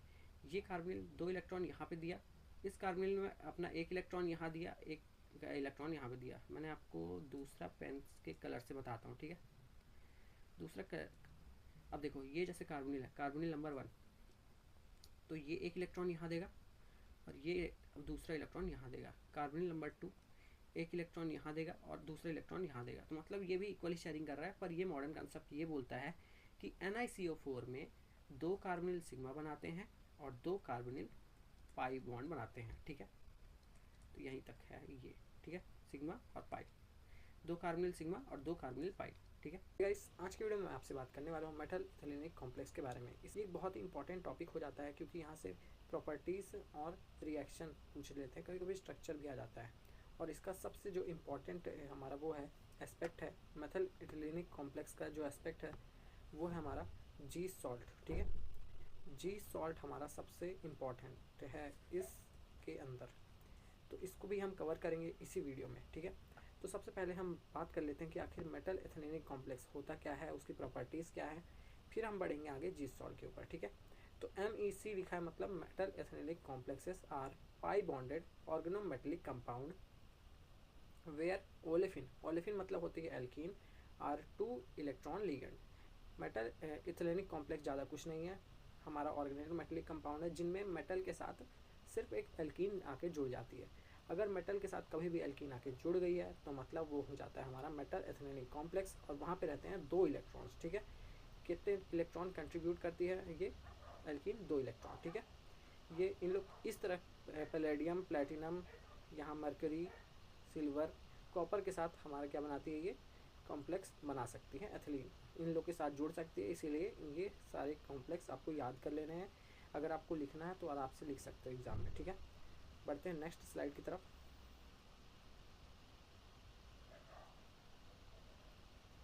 ठीक है। अब बात करते हैं मेथड ऑफ प्रिपरेशन, जो कि आता ही जाता है, ठीक है, बहुत ज़्यादा पूछा जाता है। ये मेथड ऑफ प्रिपरेशन आपको अच्छे से याद होना चाहिए। ये displacement of loosely held ligand such as solvent molecule से बनता है, जहाँ पे RHCl3 और ये सब रिएक्शन आपको याद कर लेनी है। RHCl और C2H4 का ट्वाइस बन जाता है यहाँ पे, और एक एल्डिहाइड और HCl बाहर निकल जाता है, ठीक है। ये रिएक्शन मैंने नहीं बनाई है, ये साइंटिस्ट द्वारा बनाई गई है, तो आपको ये इसीलिए याद करनी पड़ेगी एज इट इज़, ठीक है। इसके पीछे का कोई कॉन्सेप्ट नहीं होता, बस ये याद करनी पड़ती है हमको, ठीक है। उसके बाद बात करते हैं अपने नेक्स्ट जो है method of preparation, by direct reaction of metal salt. आप मेटल इथेलिनिक कॉम्प्लेक्स को डायरेक्ट रिएक्शन भी बना सकते हो, किससे, मेटल सॉल्ट से। ये मेटल का सॉल्ट है, इसमें आपने इथिलीन को रिएक्ट कराया तो आपका बन गई है, ठीक है, मेटल इथेलिनिक कॉम्प्लेक्स। उसके बाद बाय मेटल कार्बोनिल, कार्बोनिल में भी से भी आप डायरेक्ट बना सकते हो। C4H6 यहाँ पे दिया है, उसमें आप हीट दोगे, कुछ प्रेशर डालोगे तो आपका डायरेक्ट मेटल इथेनॉलिक कॉम्प्लेक्स बनेगा और 2 कार्बोनिल बाहर। यहाँ पे 3 कार्बोनिल है तो यहाँ पे देखो 2 कार्बोनिल हो गए। और यहाँ C5 देखो C5H5 था, ये सेपी रिंग थी, साइक्लोपेंटाडाइनाइल रिंग थी हमारी, ये मेटल कार्बोनिल के साथ जोड़ी हुई। आपने इसमें एक एल्केन ग्रुप जोड़ा और यूवी लाइट डाली तो आपका मेटल इथेनॉलिक कॉम्प्लेक्स बन गया और एक कार्बोनिल बाहर हो गया। ठीक है, अब बात करते हैं एडिशन भी कर सकते हो, एडिशन से भी आप बना सकते हो। ठीक है, यहाँ पे ये था देखो मेटल था, इथेनॉलिक था, ये मेटल है और ये सीपी रिंग है। ठीक है, उसमें आपने सोडियम बोरोहाइड्राइड डाला जो कि H नेगेटिव देता है। सोडियम बोरोहाइड्राइड कभी भी H नेगेटिव देता है। ये H नेगेटिव देगा तो पहले इसकी हेप्टिसिटी 4 थी, फिर जैसे ही H नेगेटिव इसमें आपने डाला तो वैसे इसकी हेप्टिसिटी 5 हो गई और इसका बन गया मेटल इथेनॉलिक कॉम्प्लेक्स। ठीक है, तो ये 4 थे मेथड ऑफ प्रिपरेशन। अगर हम बात करें प्रॉपर्टीज़ की तो प्रॉपर्टीज़ और प्रिपरेशन मेटल इथेनॉलिक कॉम्प्लेक्स का अलग से पूछा जाता है, इसीलिए बीएससी थर्ड ईयर में या फिर बीएससी किसी भी सेमेस्टर एग्जाम में अगर ऑर्गेनोमेटलिक कंपाउंड में आपका मेटल इथेनॉलिक कॉम्प्लेक्स है तो प्रॉपर्टीज़ और प्रिपरेशन आपको अच्छे से कर लेनी चाहिए। प्रॉपर्टीज़ में ज़्यादा कुछ है नहीं, ये जनरली लेबाइल नेचर के होते हैं, मतलब रिएक्टिव। ठीक है, मेटल इथेनॉलिक कॉम्प्लेक्स लेबाइल मतलब रिएक्टिव नेचर के होते हैं। रिएक्टिव नेचर के होते हैं मतलब कि ये आसानी से डिस्प्लेस हो सकते हैं, मतलब इनकी जगह कोई और ले सकता है, जैसे कि फोस्फीन लिगेंड। फोस्फीन क्या होता है, PPH3 या फिर PR3, यहाँ पे R की जगह आप कुछ भी लगा सकते हो। ठीक है, तो ये न्यूक्लियोफिलिक अटैक भी दिखाते हैं और इलेक्ट्रोफिलिक अटैक भी दिखाते हैं। ठीक है, पर ये ज़्यादा मतलब ओपन रहते हैं न्यूक्लियोफिलिक अटैक की तरह। कैसे रहते हैं ओपन देख लेते हैं। ठीक है, ये देखो PTCl4 है, यहाँ पे कोई मॉलिक्यूल है, सॉरी मक्खी आ गई है। ठीक है, यहाँ पे हमने C2H4 मतलब CH2 डबल बॉन्ड CH2 डाल दिया। ठीक है, तो यहाँ पे इसने एक Cl को रिप्लेस कर दिया और यहाँ पे C2H4 बन गया। ठीक है, अब जो होता यह है कि जैसे न्यूक्लियोफिलिक अटैक कराना है तो मेरे को पता है कि मेरा जो वाटर है वो एक न्यूक्लियोफाइल की तरह एक्ट कर सकता है, क्योंकि उसके पास एक इलेक्ट्रॉन ज़्यादा है। ठीक है, मतलब इलेक्ट्रॉन उसके पास है तो उसके इलेक्ट्रॉन यहाँ पे अटैक करते हैं, इसका बॉन्ड यहाँ शिफ्ट हो जाता है और यहाँ जाता है नेगेटिव चार्ज, जो देख सकते हो। ठीक है, इसने जैसे ही इसके ऊपर अटैक किया तो ऑक्सीजन के ऊपर आ गए 3 बॉन्ड मतलब ऑक्सीजन के ऊपर आ गया प्लस चार्ज, और प्लस चार्ज में ऑक्सीजन बहुत ही ज़्यादा हाईली रिएक्टिव हो जाता है। तो सबसे पहले ये क्या काम करेगा, अपना ये प्लस चार्ज हटाने की कोशिश करेगा। तो सबसे पहले ये अपना H+ यहाँ देगा ताकि इसका प्लस चार्ज हटे और इसका ये बॉन्ड यहाँ आ जाए, जिसकी वजह से ये चार्ज हट जाए। ठीक है, जैसे ये बॉन्ड इसके पास आता है तो ये जो नेगेटिव चार्ज है वापस आ जाता है और ये वाला बॉन्ड ब्रेक हो जाता है। ठीक है, ये वाला बॉन्ड ब्रेक हो जाता है और हमारा बन जाता है PTHCl और CH2 डबल बॉन्ड CH2OH निकल जाता है। ठीक है, फिर उसके बाद होता क्या है, ये CH2 डबल बॉन्ड CH2 को क्या करते हैं, इसका एक H यहाँ चला जाता है और ऑक्सीजन के पास आ जाता है डबल बॉन्ड और ये बन जाता है कीटो फॉर्म, कीटो और इनॉल फॉर्म बन जाता है। ये इसको हम बोलते हैं टॉटोमेरिज्म, इसी प्रोसेस को बोलते हैं टॉटोमेरिज्म। ठीक है, इलेक्ट्रोफिलिक अटैक कुछ नहीं रहता है, डायरेक्ट H आके जुड़ जाता है और ये देखो मेटल ये इसके पास आके जुड़ा, यहाँ पे आया नेगेटिव चार्ज और ये नेगेटिव चार्ज मेटल पे अटैक कर दिया तो मेटल CH2 CH3 हो गया। ठीक है, सॉरी। अब हम बढ़ते हैं अपने नेक्स्ट टॉपिक जो हमारा जी सॉल्ट, जो कि बहुत ही ज़्यादा इंपॉर्टेंट है। ठीक है, Zeise salt first metal alkene complex है, first transition metal alkene complex है। जी सॉल्ट का हिस्टोरिकल इंपॉर्टेंस है क्योंकि ये एक नंबर का मतलब one of the earliest complex है जो डिस्कवर हुआ है ट्रांजिशन मेटल में, मतलब जो कि पहला ट्रांजिशन मेटल कॉम्प्लेक्स हमारा डिस्कवर हुआ है वो है जी सॉल्ट, इसीलिए ये बहुत ही ज़्यादा इंपॉर्टेंस रखता है। ठीक है, इसको विलियम क्रिस्टोफर जीस ने डिस्कवर किया, इसीलिए इसका नाम जी सॉल्ट पड़ा। 1827 में डिस्कवर हुआ। इसका केमिकल फॉर्मूला है KPTCl3 C2H4.H2O। ठीक है, उसके बाद अगर आगे बढ़ें तो इसका IUPAC नेम अगर आप जो देखोगे तो पोटेशियम ट्राइक्लोराइड, मतलब 3 क्लोरीन लगे हैं, इथिलीन कॉम्प्लेक्स है और प्लेटिनम लगा था तो प्लेटिनेट हाइड्रेट। ठीक है, अगर इसका मेथड ऑफ प्रिपरेशन देखोगे तो ये देखो एक बार पढ़ लेते हैं। Zeise salt which can contain a molecule of ethylene, जिसमें एक इथिलीन का कॉम्प्लेक्स है बाउंड टू प्लेटिनम, मतलब जो कि प्लेटिनम से बाउंड करता है। वो कैसे हमें मिला, ऑब्टेन बाय रिफ्लेक्सिंग। रिफ्लेक्सिंग मतलब होता है हीटिंग। हीटिंग किसको हमने हीट किया, PTCl2 को जब आप हीट करोगे या फिर PTCl4 को हीट करोगे इथेनॉलिक कॉम्प्लेक्स में, मतलब कि C2H5OH के साथ, जिसमें आप KCl या HCl डालोगे तो आपको जी सॉल्ट मिल जाएगा, ठीक है। और अगर वो मिलेगा तो वो क्रीम येलो कलर का मिलेगा, जो कि आपको मिलेगा। देखो, the cream yellow compound is now prepared. वो सब सारे जो पिछले हमारे जो वो थे रिएक्टेंट थे, उनको मिक्स करने के बाद एक क्रीम येलो कंपाउंड मिला K2PtCl4, जिसको आप स्टेनस क्लोराइड से वो करोगे, रिएक्ट कराओगे तो आपका मिल जाएगा जी सॉल्ट, ठीक है। ये एकमात्र मेथड ऑफ प्रिपरेशन बहुत ही इंपॉर्टेंट हो जाता है, एग्ज़ाम में भी आता है बहुत बार, ठीक है। तो आपको एकदम अच्छे से इसको याद कर लेना है। उसके बाद बढ़ते हैं इसके स्ट्रक्चर की तरफ। तो एक्स्ट्रा स्टडी ने बताया कि एनायन ऑफ जी सॉल्ट हमारा शो करता है स्क्वायर प्लेनर कॉम्प्लेक्स, मतलब कि जो हमारा जी सॉल्ट है वो स्क्वायर प्लेनर ज्योमेट्री दिखाता है, ठीक है। और जहाँ पे वो जी सॉल्ट में प्लेटिनम जो रहता है स्क्वायर प्लेनर है, तो मतलब स्क्वायर जैसे कुछ सब वो देगा ये, ठीक है, स्ट्रक्चर देगा, जहाँ पे वो 3 कोनों में क्लोरीन को जोड़ के रखता है और एक कोने में C2H4 को जोड़ के रखता है, जो कि हमारा है एल्कीन, ठीक है। यहाँ पे वही लिखा है platinum atom is at centre, platinum centre में रहता है स्क्वायर प्लेनर के, और 3 क्लोरीन एटम 3 कोने पे रहते हैं, और इथिलीन जो रहता है वो चौथे कोने पे रहता है, और ये प्लेन के परपेंडिकुलर रहता है। मतलब कि अगर आपका प्लेन XY प्लेन है, ठीक है, तो यहाँ पे Cl लगा है, यहाँ पे Cl लगा है, यहाँ पे Cl लगा है, तो C2H4 ऐसे रहेगा, मतलब CH2 डबल बॉन्ड CH2 कुछ ऐसे रहेगा। जैसे ये मेरा प्लेन है, यहाँ पे देखो 3 प्लेन है, यहाँ एक Cl लगा है, यहाँ एक Cl लगा है, यहाँ एक Cl लगा है, यहाँ पे मेरा एल्कीन लगा है, तो एल्कीन ऐसे रहेगा। ये जो डंडा है ये बॉन्ड है, उसका डबल बॉन्ड है, यहाँ पे ऊपर CH2 है और ये प्लेन के नीचे CH2 है, ये परपेंडिकुलर में है, ठीक है। और हाँ, मेटल से दोनों कार्बन, ये ऊपर वाला हिस्सा भी कार्बन है और नीचे वाला हिस्सा भी कार्बन है, मान लो। देखो, ये मान लो ये जो हिस्सा है सेंटर, ये है प्लेटिनम, ठीक है, इक्वल डिस्टेंस पे है। अब देखो, इक्वल डिस्टेंस पे ये रहेगा, ऊपर वाला कार्बन भी इक्वल डिस्टेंस पे है मेटल से प्लेटिनम के, और नीचे वाला कार्बन भी इक्वल डिस्टेंस पे रहेगा, ठीक है।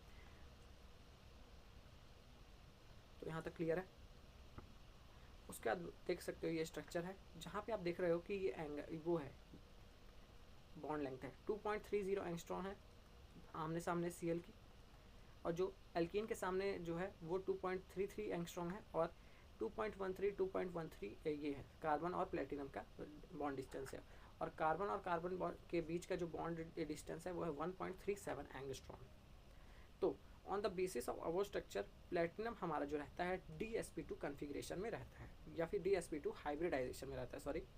तो ये कैसे आती है, DsP2 हाइब्रिडाइजेशन अकर विच ऑक्यूपाइड 4 एंड्स, मतलब सेम जो मैंने अभी बताया कि जो DsP2 कैसे आती है, 4 एंड में रहते हैं, जहाँ पे 3 एंड क्लोरीन ऑक्यूपाई कर लेते हैं और एक एंड एल्कीन ऑक्यूपाई कर लेता है, जो कि परपेंडिकुलर डिस्टेंस पे रहता है, और दोनों एल्कीन के जो कार्बन है वो इक्वी डिस्टेंस पे रहते हैं प्लेटिनम के साथ, ठीक है।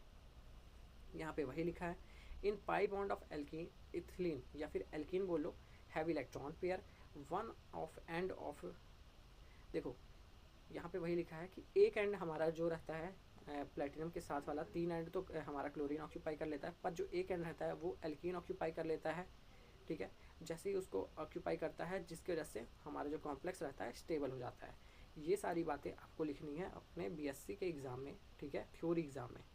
अब बढ़ते हैं बॉन्डिंग में कि आखिर बॉन्डिंग कैसे होती है, ठीक है। तो यहाँ पे हम दो लोगों की बॉन्डिंग देखेंगे, प्लेटिनम की भी देखेंगे और एल्कीन की भी देखेंगे, जिससे हमारा जी सॉल्ट एक्सप्लेन होगा। और ये बॉन्डिंग को का थ्योरी दिया देवार चार्ट डियोन कैंसन ने, जो कि एक मॉडल लाए थे 1951 से 1953 तक इन्होंने मेहनत की थी जी सॉल्ट का मॉडल बताने में, ठीक है। तो एल्कीन में CH2 डबल बॉन्ड CH2 रहता है, ठीक है। तो ये दोनों जो कार्बन रहते हैं ये sp2 हाइब्रिडाइज्ड रहते हैं। आज हम इसी के बारे में बात करेंगे। देखो, तो हमारे जो कार्बन रहते हैं CH2 डबल बॉन्ड CH2, ठीक है। तो ये कार्बन इस हाइड्रोजन के साथ सिग्मा बॉन्ड, इस हाइड्रोजन के साथ सिग्मा बॉन्ड, और ये वाला अगर कार्बन की बात करूँ तो ये दूसरे कार्बन के साथ एक सिग्मा बॉन्ड बना रहा है और 2 हाइड्रोजन के साथ बना रहा है। तो यहाँ पे मैंने वही लिखा है, each carbon forms 3 sigma bond, 1 with other carbon and 2 with hydrogen atom using single occupied sp2 orbital. तो कार्बन का कन्फिग्रेशन रहता है 1s2 2s2 2p2, ठीक है। पर जब हम बॉन्डिंग में आते हैं तो ये जो इलेक्ट्रॉन रहता है ये एक्साइट होकर यहाँ चला जाता है, इसीलिए मैंने स्टार लगाया, मतलब एक्साइटेड हो गया, ठीक है। तो जब ये गया यहाँ पे तो ये जो P वाले के साथ था हाइड्रोजन ने ओवरलैपिंग कर ली, ठीक है। तो एक सिग्मा बॉन्ड बना लिए, और जो S वाले के साथ था ये कार्बन ने बना ली, तो एक और सिग्मा बॉन्ड हो गया। तो यहाँ पे टोटल 3 सिग्मा बॉन्ड ऐसे फॉर्म हुए। अब देख सकते हो PZ में एक ऑर्बिटल खाली है, मतलब कि XY प्लेन का तो हमारा हो गया, पर जो हमारा Z ऑर्बिटल है वहाँ पे एक इलेक्ट्रॉन हमारा खाली है। उसी इलेक्ट्रॉन के साथ हमारा लास्ट में आके पेयर कर लेता है एल्कीन का मॉलिक्यूल, ठीक है। ये देखो ये जो स्ट्रक्चर दिख रहा है वही है कि देखो एक एक इलेक्ट्रॉन शेयर कर रहे हैं। तो इन्होंने सिग्मा बनाया, इन्होंने सिग्मा बनाया, इन्होंने सिग्मा बनाया, ये खाली है। दूसरे कार्बन का भी एक इलेक्ट्रॉन यहाँ पे खाली है, इसने भी सिग्मा बनाया, इसने भी सिग्मा बनाया, और इसने भी। इसका अगर आप नॉर्मल स्ट्रक्चर देखोगे, जो कि बुक में भी आपको देखने मिल जाएगा, कि सिग्मा बॉन्ड तो बन गए हैं, एक इलेक्ट्रॉन खाली है, तो वही ऑर्बिटल दिख रही है, और ये होती है हमारी PZ ऑर्बिटल, ठीक है, पाई PZ ऑर्बिटल। अब इसकी ओवरलैपिंग होगी तो पाई से पाई ओवरलैपिंग होगी, जिसकी वजह से हो जाता है हमारा क्या, डबल बॉन्ड या फिर पाई ऑर्बिटल आ जाता है। और उसके बाद की थ्योरी पढ़ो, one singly occupied 2pz atomic orbital is left unused. ये हमारा जो ऑर्बिटल रहता है जिनमें एक इलेक्ट्रॉन रहता है वो अनयूज्ड हो गया, जो कि प्लेन के परपेंडिकुलर है, और ये किसका इलेक्ट्रॉन है, C2H4 मॉलिक्यूल का है, ठीक है। इतना क्लियर है, ठीक है। अब ये यही जो दोनों पैरेलल रहते हैं इलेक्ट्रॉन, ये दो तरह के बिहेवियर दिखा लेते हैं। अब एक बार ऐसे हो सकता है कि इसका लोब यहाँ पे प्लस हो, इसका माइनस हो, इसका यहाँ प्लस हो और इसका माइनस हो, ठीक है। जब दोनों के लोब का साइन अपोजिट रहता है तो उन लोग बॉन्डिंग नहीं कर पाते, ठीक है, यहाँ पे कोई बॉन्डिंग नहीं होती है, जिसकी वजह से इसके पास इलेक्ट्रॉन तो ऐसे ही रहे आते हैं, कोई बॉन्डिंग नहीं करता है। पर जब इन लोग की देखो लोब, इन लोग के का फेस सेम रहता है, मतलब लोब का साइन सेम रहता है, तो इन लोग बॉन्डिंग कर लेते हैं, जिसकी वजह से हमें एल्कीन में पाई बॉन्ड देखने मिल जाता है, ठीक है। यहाँ पे प्लस चार्ज बना देना, यहाँ पे माइनस चार्ज बना लेना, ठीक है। तो ऐसे होता है, इसको हम बोलते हैं pi star anti bonding molecular orbital. इसको हम बोलते हैं पाई बॉन्डिंग मॉलिक्यूलर ऑर्बिटल, क्योंकि यहाँ पे दोनों का साइन सेम था, दोनों ने आपस में बॉन्डिंग कर ली और एक बॉन्ड बना लिया, तो इसलिए बॉन्डिंग हो गया। अगर आप एनर्जी प्रोफाइल डायग्राम भी देखोगे तो ये पहले कार्बन का है, कार्बन 1, और ये दूसरे कार्बन का है। 2pz में एक इलेक्ट्रॉन था, यहाँ पे भी 2pz इलेक्ट्रॉन था, दोनों ने एक मॉलिक्यूलर ऑर्बिटल बनाया, ठीक है। तो मॉलिक्यूलर ऑर्बिटल ने देखो यहाँ पे दोनों इलेक्ट्रॉन शेयर हो गए, यहाँ पे पाई बॉन्डिंग मॉलिक्यूलर ऑर्बिटल के पास, और pi star bonding anti bonding molecular orbital खाली रह गया। तो ये हो गया हमारा बॉन्डिंग C2H4 या फिर एल्कीन का, ठीक है। अब हम बात करेंगे कि PtCl4 में Pt की हमारी क्या बॉन्डिंग रहती है, जिसकी वजह से हमारा PtCl3 C2H4 या फिर जीट सॉल्ट की हम बॉन्डिंग अब बताने वाले हैं। तो Pt+2 ऑक्सीडेशन स्टेट में रहता है, जिसकी वजह से DsP2 हाइब्रिडाइजेशन शो करता है, और उसके पास 4 वेकेंट DsP2 हाइब्रिड ऑर्बिटल रहते हैं। वो कैसे हाइब्रिड रहते हैं, क्या खाली रहता है, वो देखते हैं, ठीक है। तो सबसे पहले आपको Pt+2 की कन्फिग्रेशन पता रहनी चाहिए, जो कि रहती है 5D8, ठीक है, 6s0। तो ये हो गई Pt+2। तो देखो सारे इलेक्ट्रॉन यहाँ पे पेयर हो गए, यहाँ पे देखो एक ही ऑर्बिटल ये खाली है, 2 3 4 5। तो सबसे पहले तो 3 Cl आके अपने इलेक्ट्रॉन दे देते हैं, यहाँ पे एक D में दिया, एक S में दिया, और P में एक दिया, और जो बचा ये एक और ऑर्बिटल है, ये C2H4 दे देता है। तो हमारा टोटल बन जाता है यहाँ से DsP2। यहाँ पे P के 2 ऑर्बिटल यूज हुए हैं, S का एक और D का एक, ठीक है। The vacant DsP2 hybrid orbital of platinum ion overlap with field sigma orbital of chlorine. मतलब कि क्लोरीन के पास लोन पेयर रहते हैं जो कि उसके सिग्मा ऑर्बिटल में रहते हैं, तो हर क्लोरीन अपने सिग्मा ऑर्बिटल से का जो रहता है वो ओवरलैप कर देता है। किसमें ओवरलैप करता है, DsP2 इसके पास, क्योंकि प्लेटिनम के पास 4 खाली थे, 4 वैकेंट DsP2 ऑर्बिटल थे, ठीक है। तो हमारे जो 3 क्लोरीन रहते हैं अपने सिग्मा ऑर्बिटल से इसमें ओवरलैपिंग कर लेते हैं, जिसकी वजह से Pt और Cl के बीच में सिग्मा बॉन्ड बन जाता है, ठीक है। और जो लास्ट वेकेंट रहता है वो क्या करता है, लास्ट वेकेंट ऑर्बिटल रहता है, तो यहाँ पे 3 सिग्मा बॉन्ड यहाँ बन गए, और जो लास्ट वेकेंट ऑर्बिटल रहता है वो C2H4 बना लेता है, वो अपना एक इलेक्ट्रॉन दे देता है।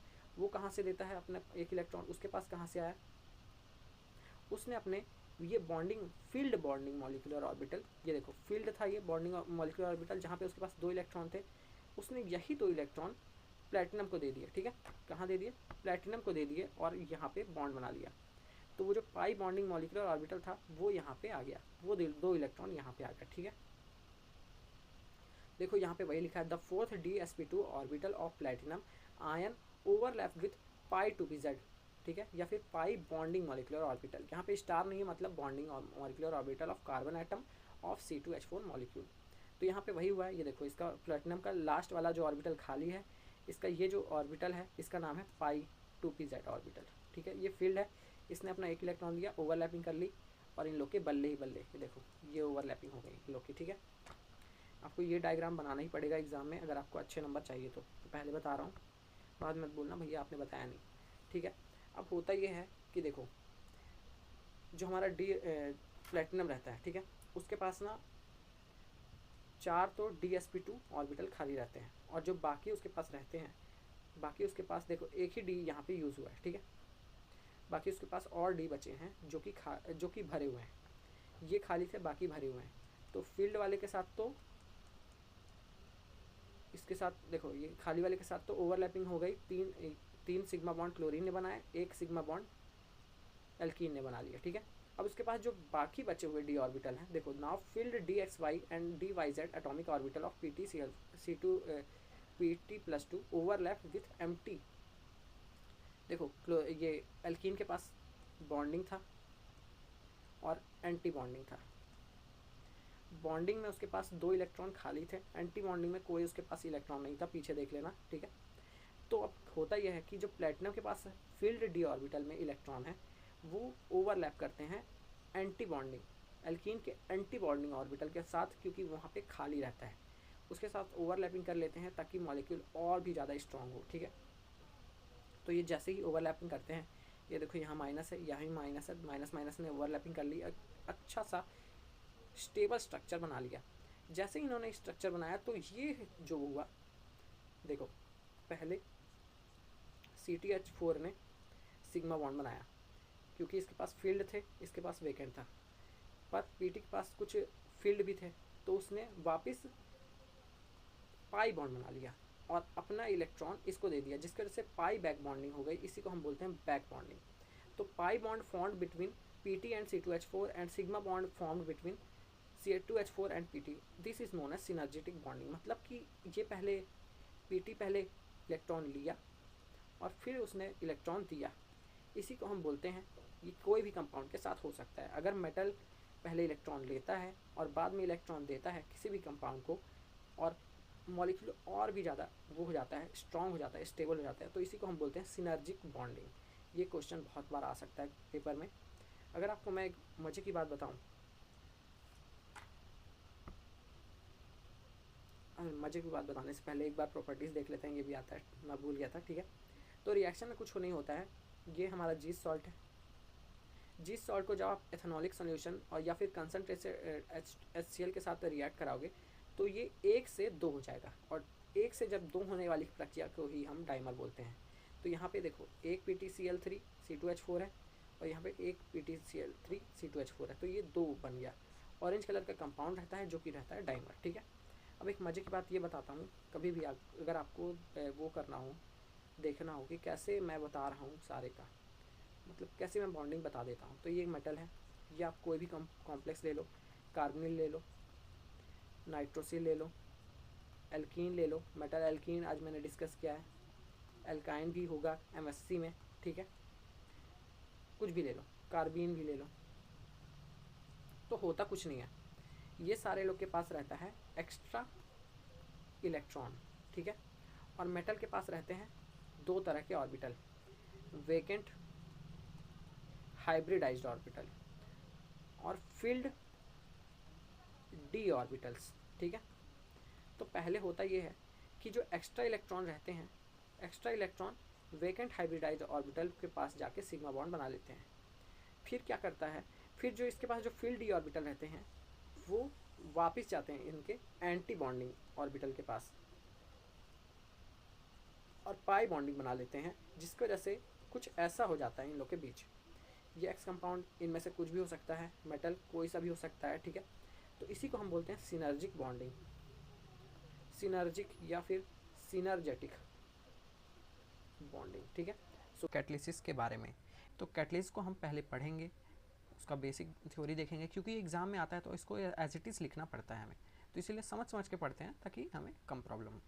तो catalysis are classified as homogeneous if they are soluble in reaction medium and heterogeneous if they are insoluble in reaction medium.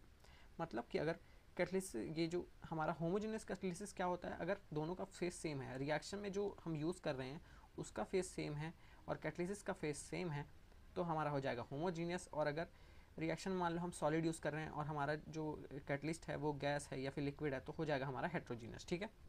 ये दोनों के एडवांटेजेस भी होते हैं, डिसएडवांटेज भी होते हैं। तो हेट्रोजीनियस जो हमारा कैटलिसिस है वो बहुत ही, उसका एडवांटेज पहले पढ़ते हैं, तो वो ईजिली सेपरेट हो जाता है रिएक्शन से, ठीक है, मतलब आसानी से निकल जाता है अपना काम करके। पर उसका डिसएडवांटेज ये है कि वो हायर टेम्परेचर और हायर प्रेशर में लगता है, और कभी कभी ऐसा हो जाता है कि मिक्सचर ऑफ प्रोडक्ट दे देता है, मतलब कि एक ही प्रोडक्ट चाहिए लेकिन हमको दो प्रोडक्ट मिल जाते हैं। जबकि होमोजीनियस कैटलिसिस ऑपरेट करता है लो टेम्परेचर और लो प्रेशर में, और वो सिलेक्टिव रहता है, मतलब एक ही जगह पे वो काम करता है। और वो उसका जो डिसएडवांटेज ये रहता है कि वो सेपरेटेड फ्रॉम प्रोडक्ट, मतलब कि प्रोडक्ट से एकदम हट ही जाता है, ठीक है जी, मतलब एक तरह का एडवांटेज ही है, पर यहाँ पे डिसएडवांटेज लिख दिया है, ठीक है। तो अगर हम H2 गैस का रिएक्शन कराते हैं इथिलीन से, इथिलीन मतलब CH2 डबल बॉन्ड CH2, ठीक है, इथिलीन मतलब होगा हमारा CH2 डबल बॉन्ड CH2। एक सेकंड में पेन यहाँ पे ले लूँ, हाँ। तो जब हम CH2 डबल बॉन्ड CH2 का रिएक्शन कराते हैं हाइड्रोजन गैस के साथ, तो वो बहुत ही स्लो होता है, ठीक है, और रूम टेम्परेचर में करा रहे हैं तो बहुत ही ज़्यादा स्लो होता है। इसीलिए हमको इस रिएक्शन को फॉरवर्ड करने के लिए क्या लगा, यहाँ पे कैटलिस्ट यूज़ हुआ। ये देखो, इसका हमने हाइड्रोजनेशन कराया तो ये तो बन गया, पर ये रिएक्शन को फास्ट करने के लिए ये रूम टेम्परेचर में बहुत ही स्लो होती है रिएक्शन, ठीक है। इसी रिएक्शन को फास्ट करने के लिए हमने एक मेटल के साथ एल्कीन को जोड़ा, जो कि एक कैटलिस्ट का काम करता है, और ये रिएक्शन को कर दिया उसने फास्ट, ठीक है। तो हाइड्रोजनेशन ऑफ एल्कीन हम कर रहे हैं यूजिंग विल्किंसन कैटलिस्ट, ठीक है। विल्किंसन कैटलिस्ट क्या होता है, RHCl PPS3 थ्राइस। PPS3 को हम फॉस्फीन भी बोलते हैं, ठीक है, फॉस्फीन लिगेंड, ठीक है। It was a homogeneous catalyst to ensure the hydrogenation of alkene at ordinary room temperature. तो रूम टेम्परेचर पे ही जब हम पहले इस कैटलिस्ट के बिना रिएक्शन करा रहे थे तो हमें बहुत ज़्यादा टाइम लग रहा था। जैसे ही हमने इस कैटलिस्ट को यूज़ किया तो हमारा टाइम बहुत ज़्यादा बचता है। Reflux of rhodium chloride crystal with triphenyl phosphine give a reddish purple colour. तो देखो इसको हम कैसे बुलाते हैं, इसका सॉल्ट लेते हैं और इसका फॉस्फीन के साथ रिएक्ट कराते हैं, और रिफ्लक्स मतलब होता है हीट देना, ठीक है। तो हमें मिल जाता है विल्किंसन कैटलिस्ट, WC लिखूंगा तो आप समझ जाना, ठीक है। इसका एक्शन कैसे होता है, मतलब ये काम कैसे करता है, ठीक है। तो सबसे पहले हमारा ये देखो एक Cl है और PPH3 के 3 मॉलिक्यूल हैं, ठीक है, PPH3, PPH3 और PPH3। तो सबसे पहले होता यह है कि ये 3 PPH3 में से एक निकल जाता है, तो हमें पास 2 ही PPH3 बचता है, और जैसे ही ये निकलता है तो ये उतना रिएक्टिव नहीं रहता है, लेस रिएक्टिव रहता है, ठीक है। और जैसे ही एक PPH3 को निकालता है तो ये वेरी वेरी रिएक्टिव हो जाता है, ठीक है, जिसकी वजह से ये ऑक्सीडेटिव एडिशन शो करता है। इसमें हम इसको जब हम किसी सॉल्वेंट में डालते हैं और हाइड्रोजन इसमें से पास करते हैं, हाइड्रोजन गैस जब हम इसमें से पास करते हैं तो ये ऑक्सीडेटिव एडिशन शो करता है। वो कैसे करता है, यहाँ पे देखो H2 ऐसे भी लिख सकते हैं हम, ऐसे भी लिख सकते हैं H बॉन्ड H, ठीक है। तो होता ये है, ये दोनों हाइड्रोजन के साथ वो कर लेता है, बॉन्डिंग कर लेता है, और इन दोनों हाइड्रोजन का बीच के बॉन्ड टूट जाता है और ये दोनों के साथ बॉन्डिंग कर लेता है, और ये इस तरह का कुछ इंटरमीडिएट बनाता है। फिर उसके बाद होता ये है कि एक एल्कीन आके इसमें अटैक करवाती हैं, जिसकी वजह से हमारा होता ये है कि एक हाइड्रोजन यहाँ से निकल के एक हाइड्रोजन मतलब एक एल्कीन के कार्बन के साथ अटैच हो जाता है, और ये हो जाता है CH3, और यहाँ पे एक हाइड्रोजन बचा, और ये जो सेकंड नंबर वाला CH2 है ये उस ही हाइड्रोजन की जगह जाके जुड़ जाता है, ठीक है।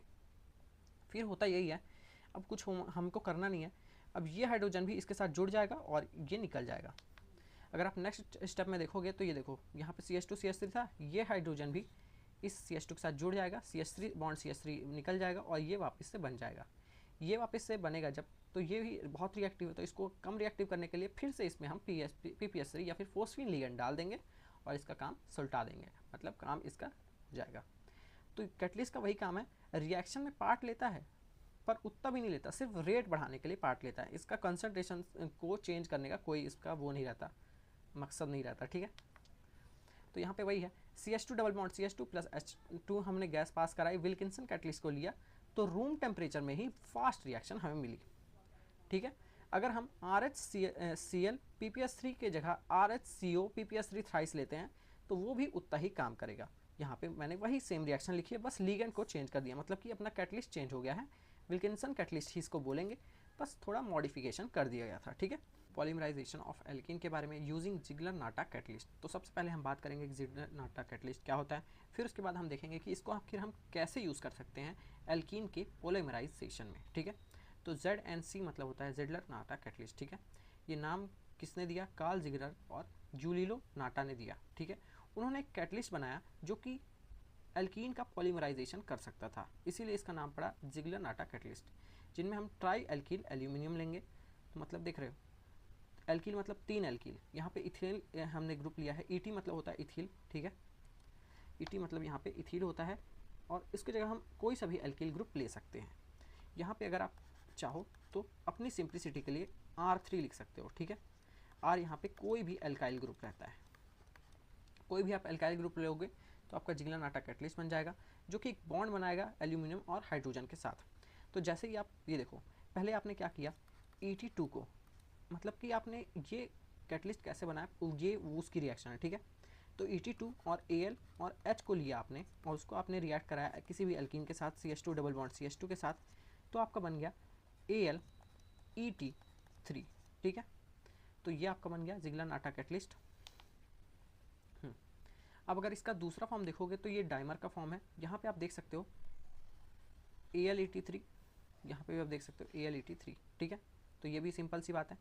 अगर आपको हायर एल्कीन बनानी है, ये तो छोटी, मतलब कि ये जो आपका बना जिगलर-नाटा कैटलिस्ट, ये लोअर एल्कीन के लिए मतलब है कि मतलब जिसका मॉलिक्यूलर वेट कम हो, पर अगर आपको हायर एल्कीन के लिए बनाना है तो आप ऐसे लोगे AlC2H5, ठीक है। और आप उसको और मतलब हायर एल्कीन के लिए लोगे और उसमें आप टेम्परेचर दोगे 90 से 120 डिग्री और वहाँ पे प्रेशर दोगे 100 ATM का, तो यहाँ पे CH2 का फॉर्मेशन होगा। और टेम्परेचर बनाओगे तो सब जगह CH2 का फॉर्मेशन होगा और आपको एल्कीन का पॉलीथीन बन जाएगा, मतलब कि पॉलीमराइज हो जाएगी वो एल्कीन, ठीक है। और एल्कीन से बन जाएगी पॉलीथीन। तो देखो यहाँ पे वही लिखा है, each chain can be extended up to 20 carbons, मतलब कि ये जो चेन है, ठीक है, ये देख रहे हो, ये जो चेन है ये बड़ी सी, ये 20 कार्बन तक एक्सटेंड कर सकती है ऑन हाइड्रोलिसिस। जैसे आप इसका हाइड्रोलिसिस करोगे तो आपको मिल जाएगा पॉलीथीन, ठीक है।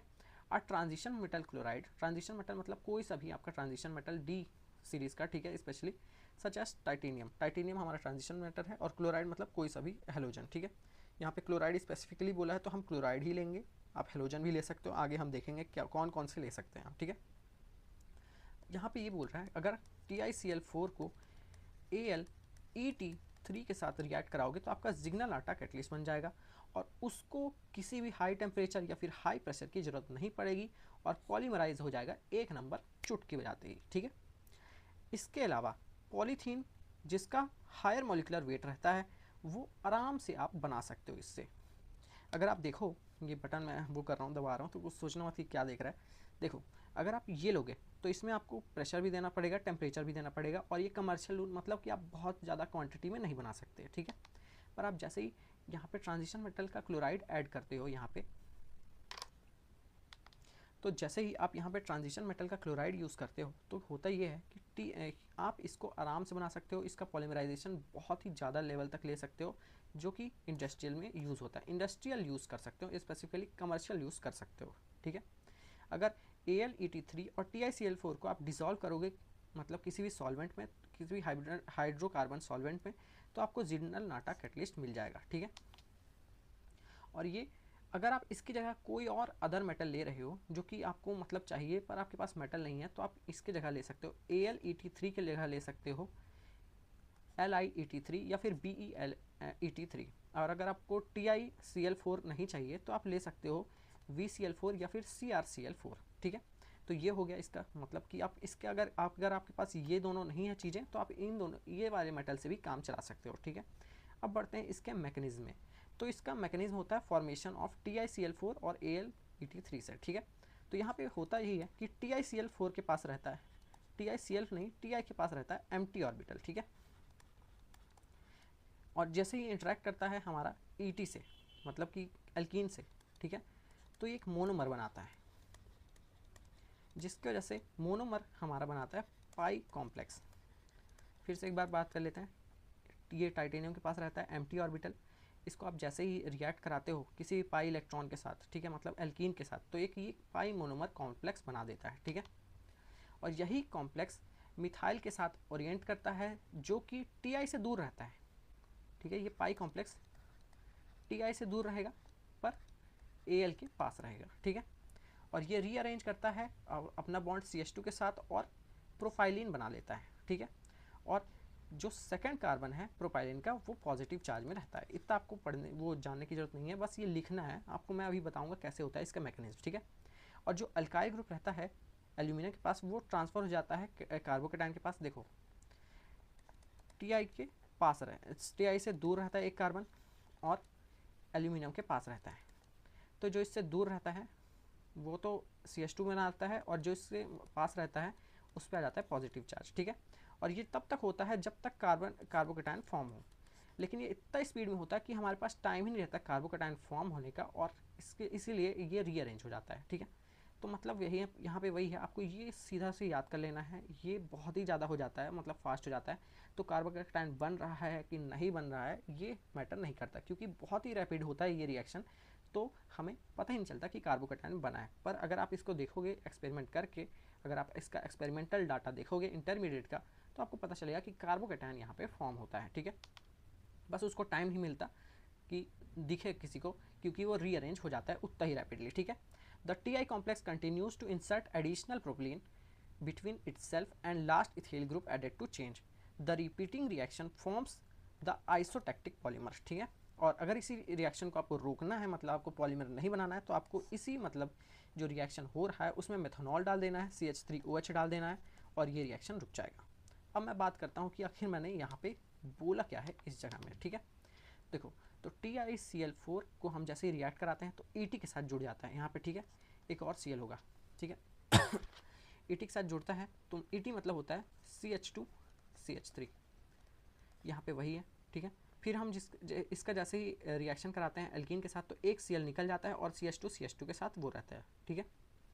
फिर होता ये है नेक्स्ट स्टेप में, ये रीअरेंज करते हैं, मतलब कि ये अपना एक बॉन्ड यहाँ पे डालता है और ये इसके साथ जुड़ जाता है और ये वाला बॉन्ड टूट जाता है, ठीक है। तो यहाँ पे वही है, देखो ये इसके साथ जुड़ गया, ये इसके साथ जुड़ गया। अगर मैं नंबरिंग कर दूँ 1 2 3 और 4, तो टाइटेनियम 1 नंबर कार्बन के साथ जुड़ता है, 2 नंबर के साथ 1 नंबर वाला कार्बन जुड़ा है, फिर 3 नंबर, फिर 4 नंबर, ठीक है। तो यहाँ पे अगर आप देखोगे तो CH2 तीन CH2 आ गया, ठीक है, और एक CH3 आ गया, ठीक है।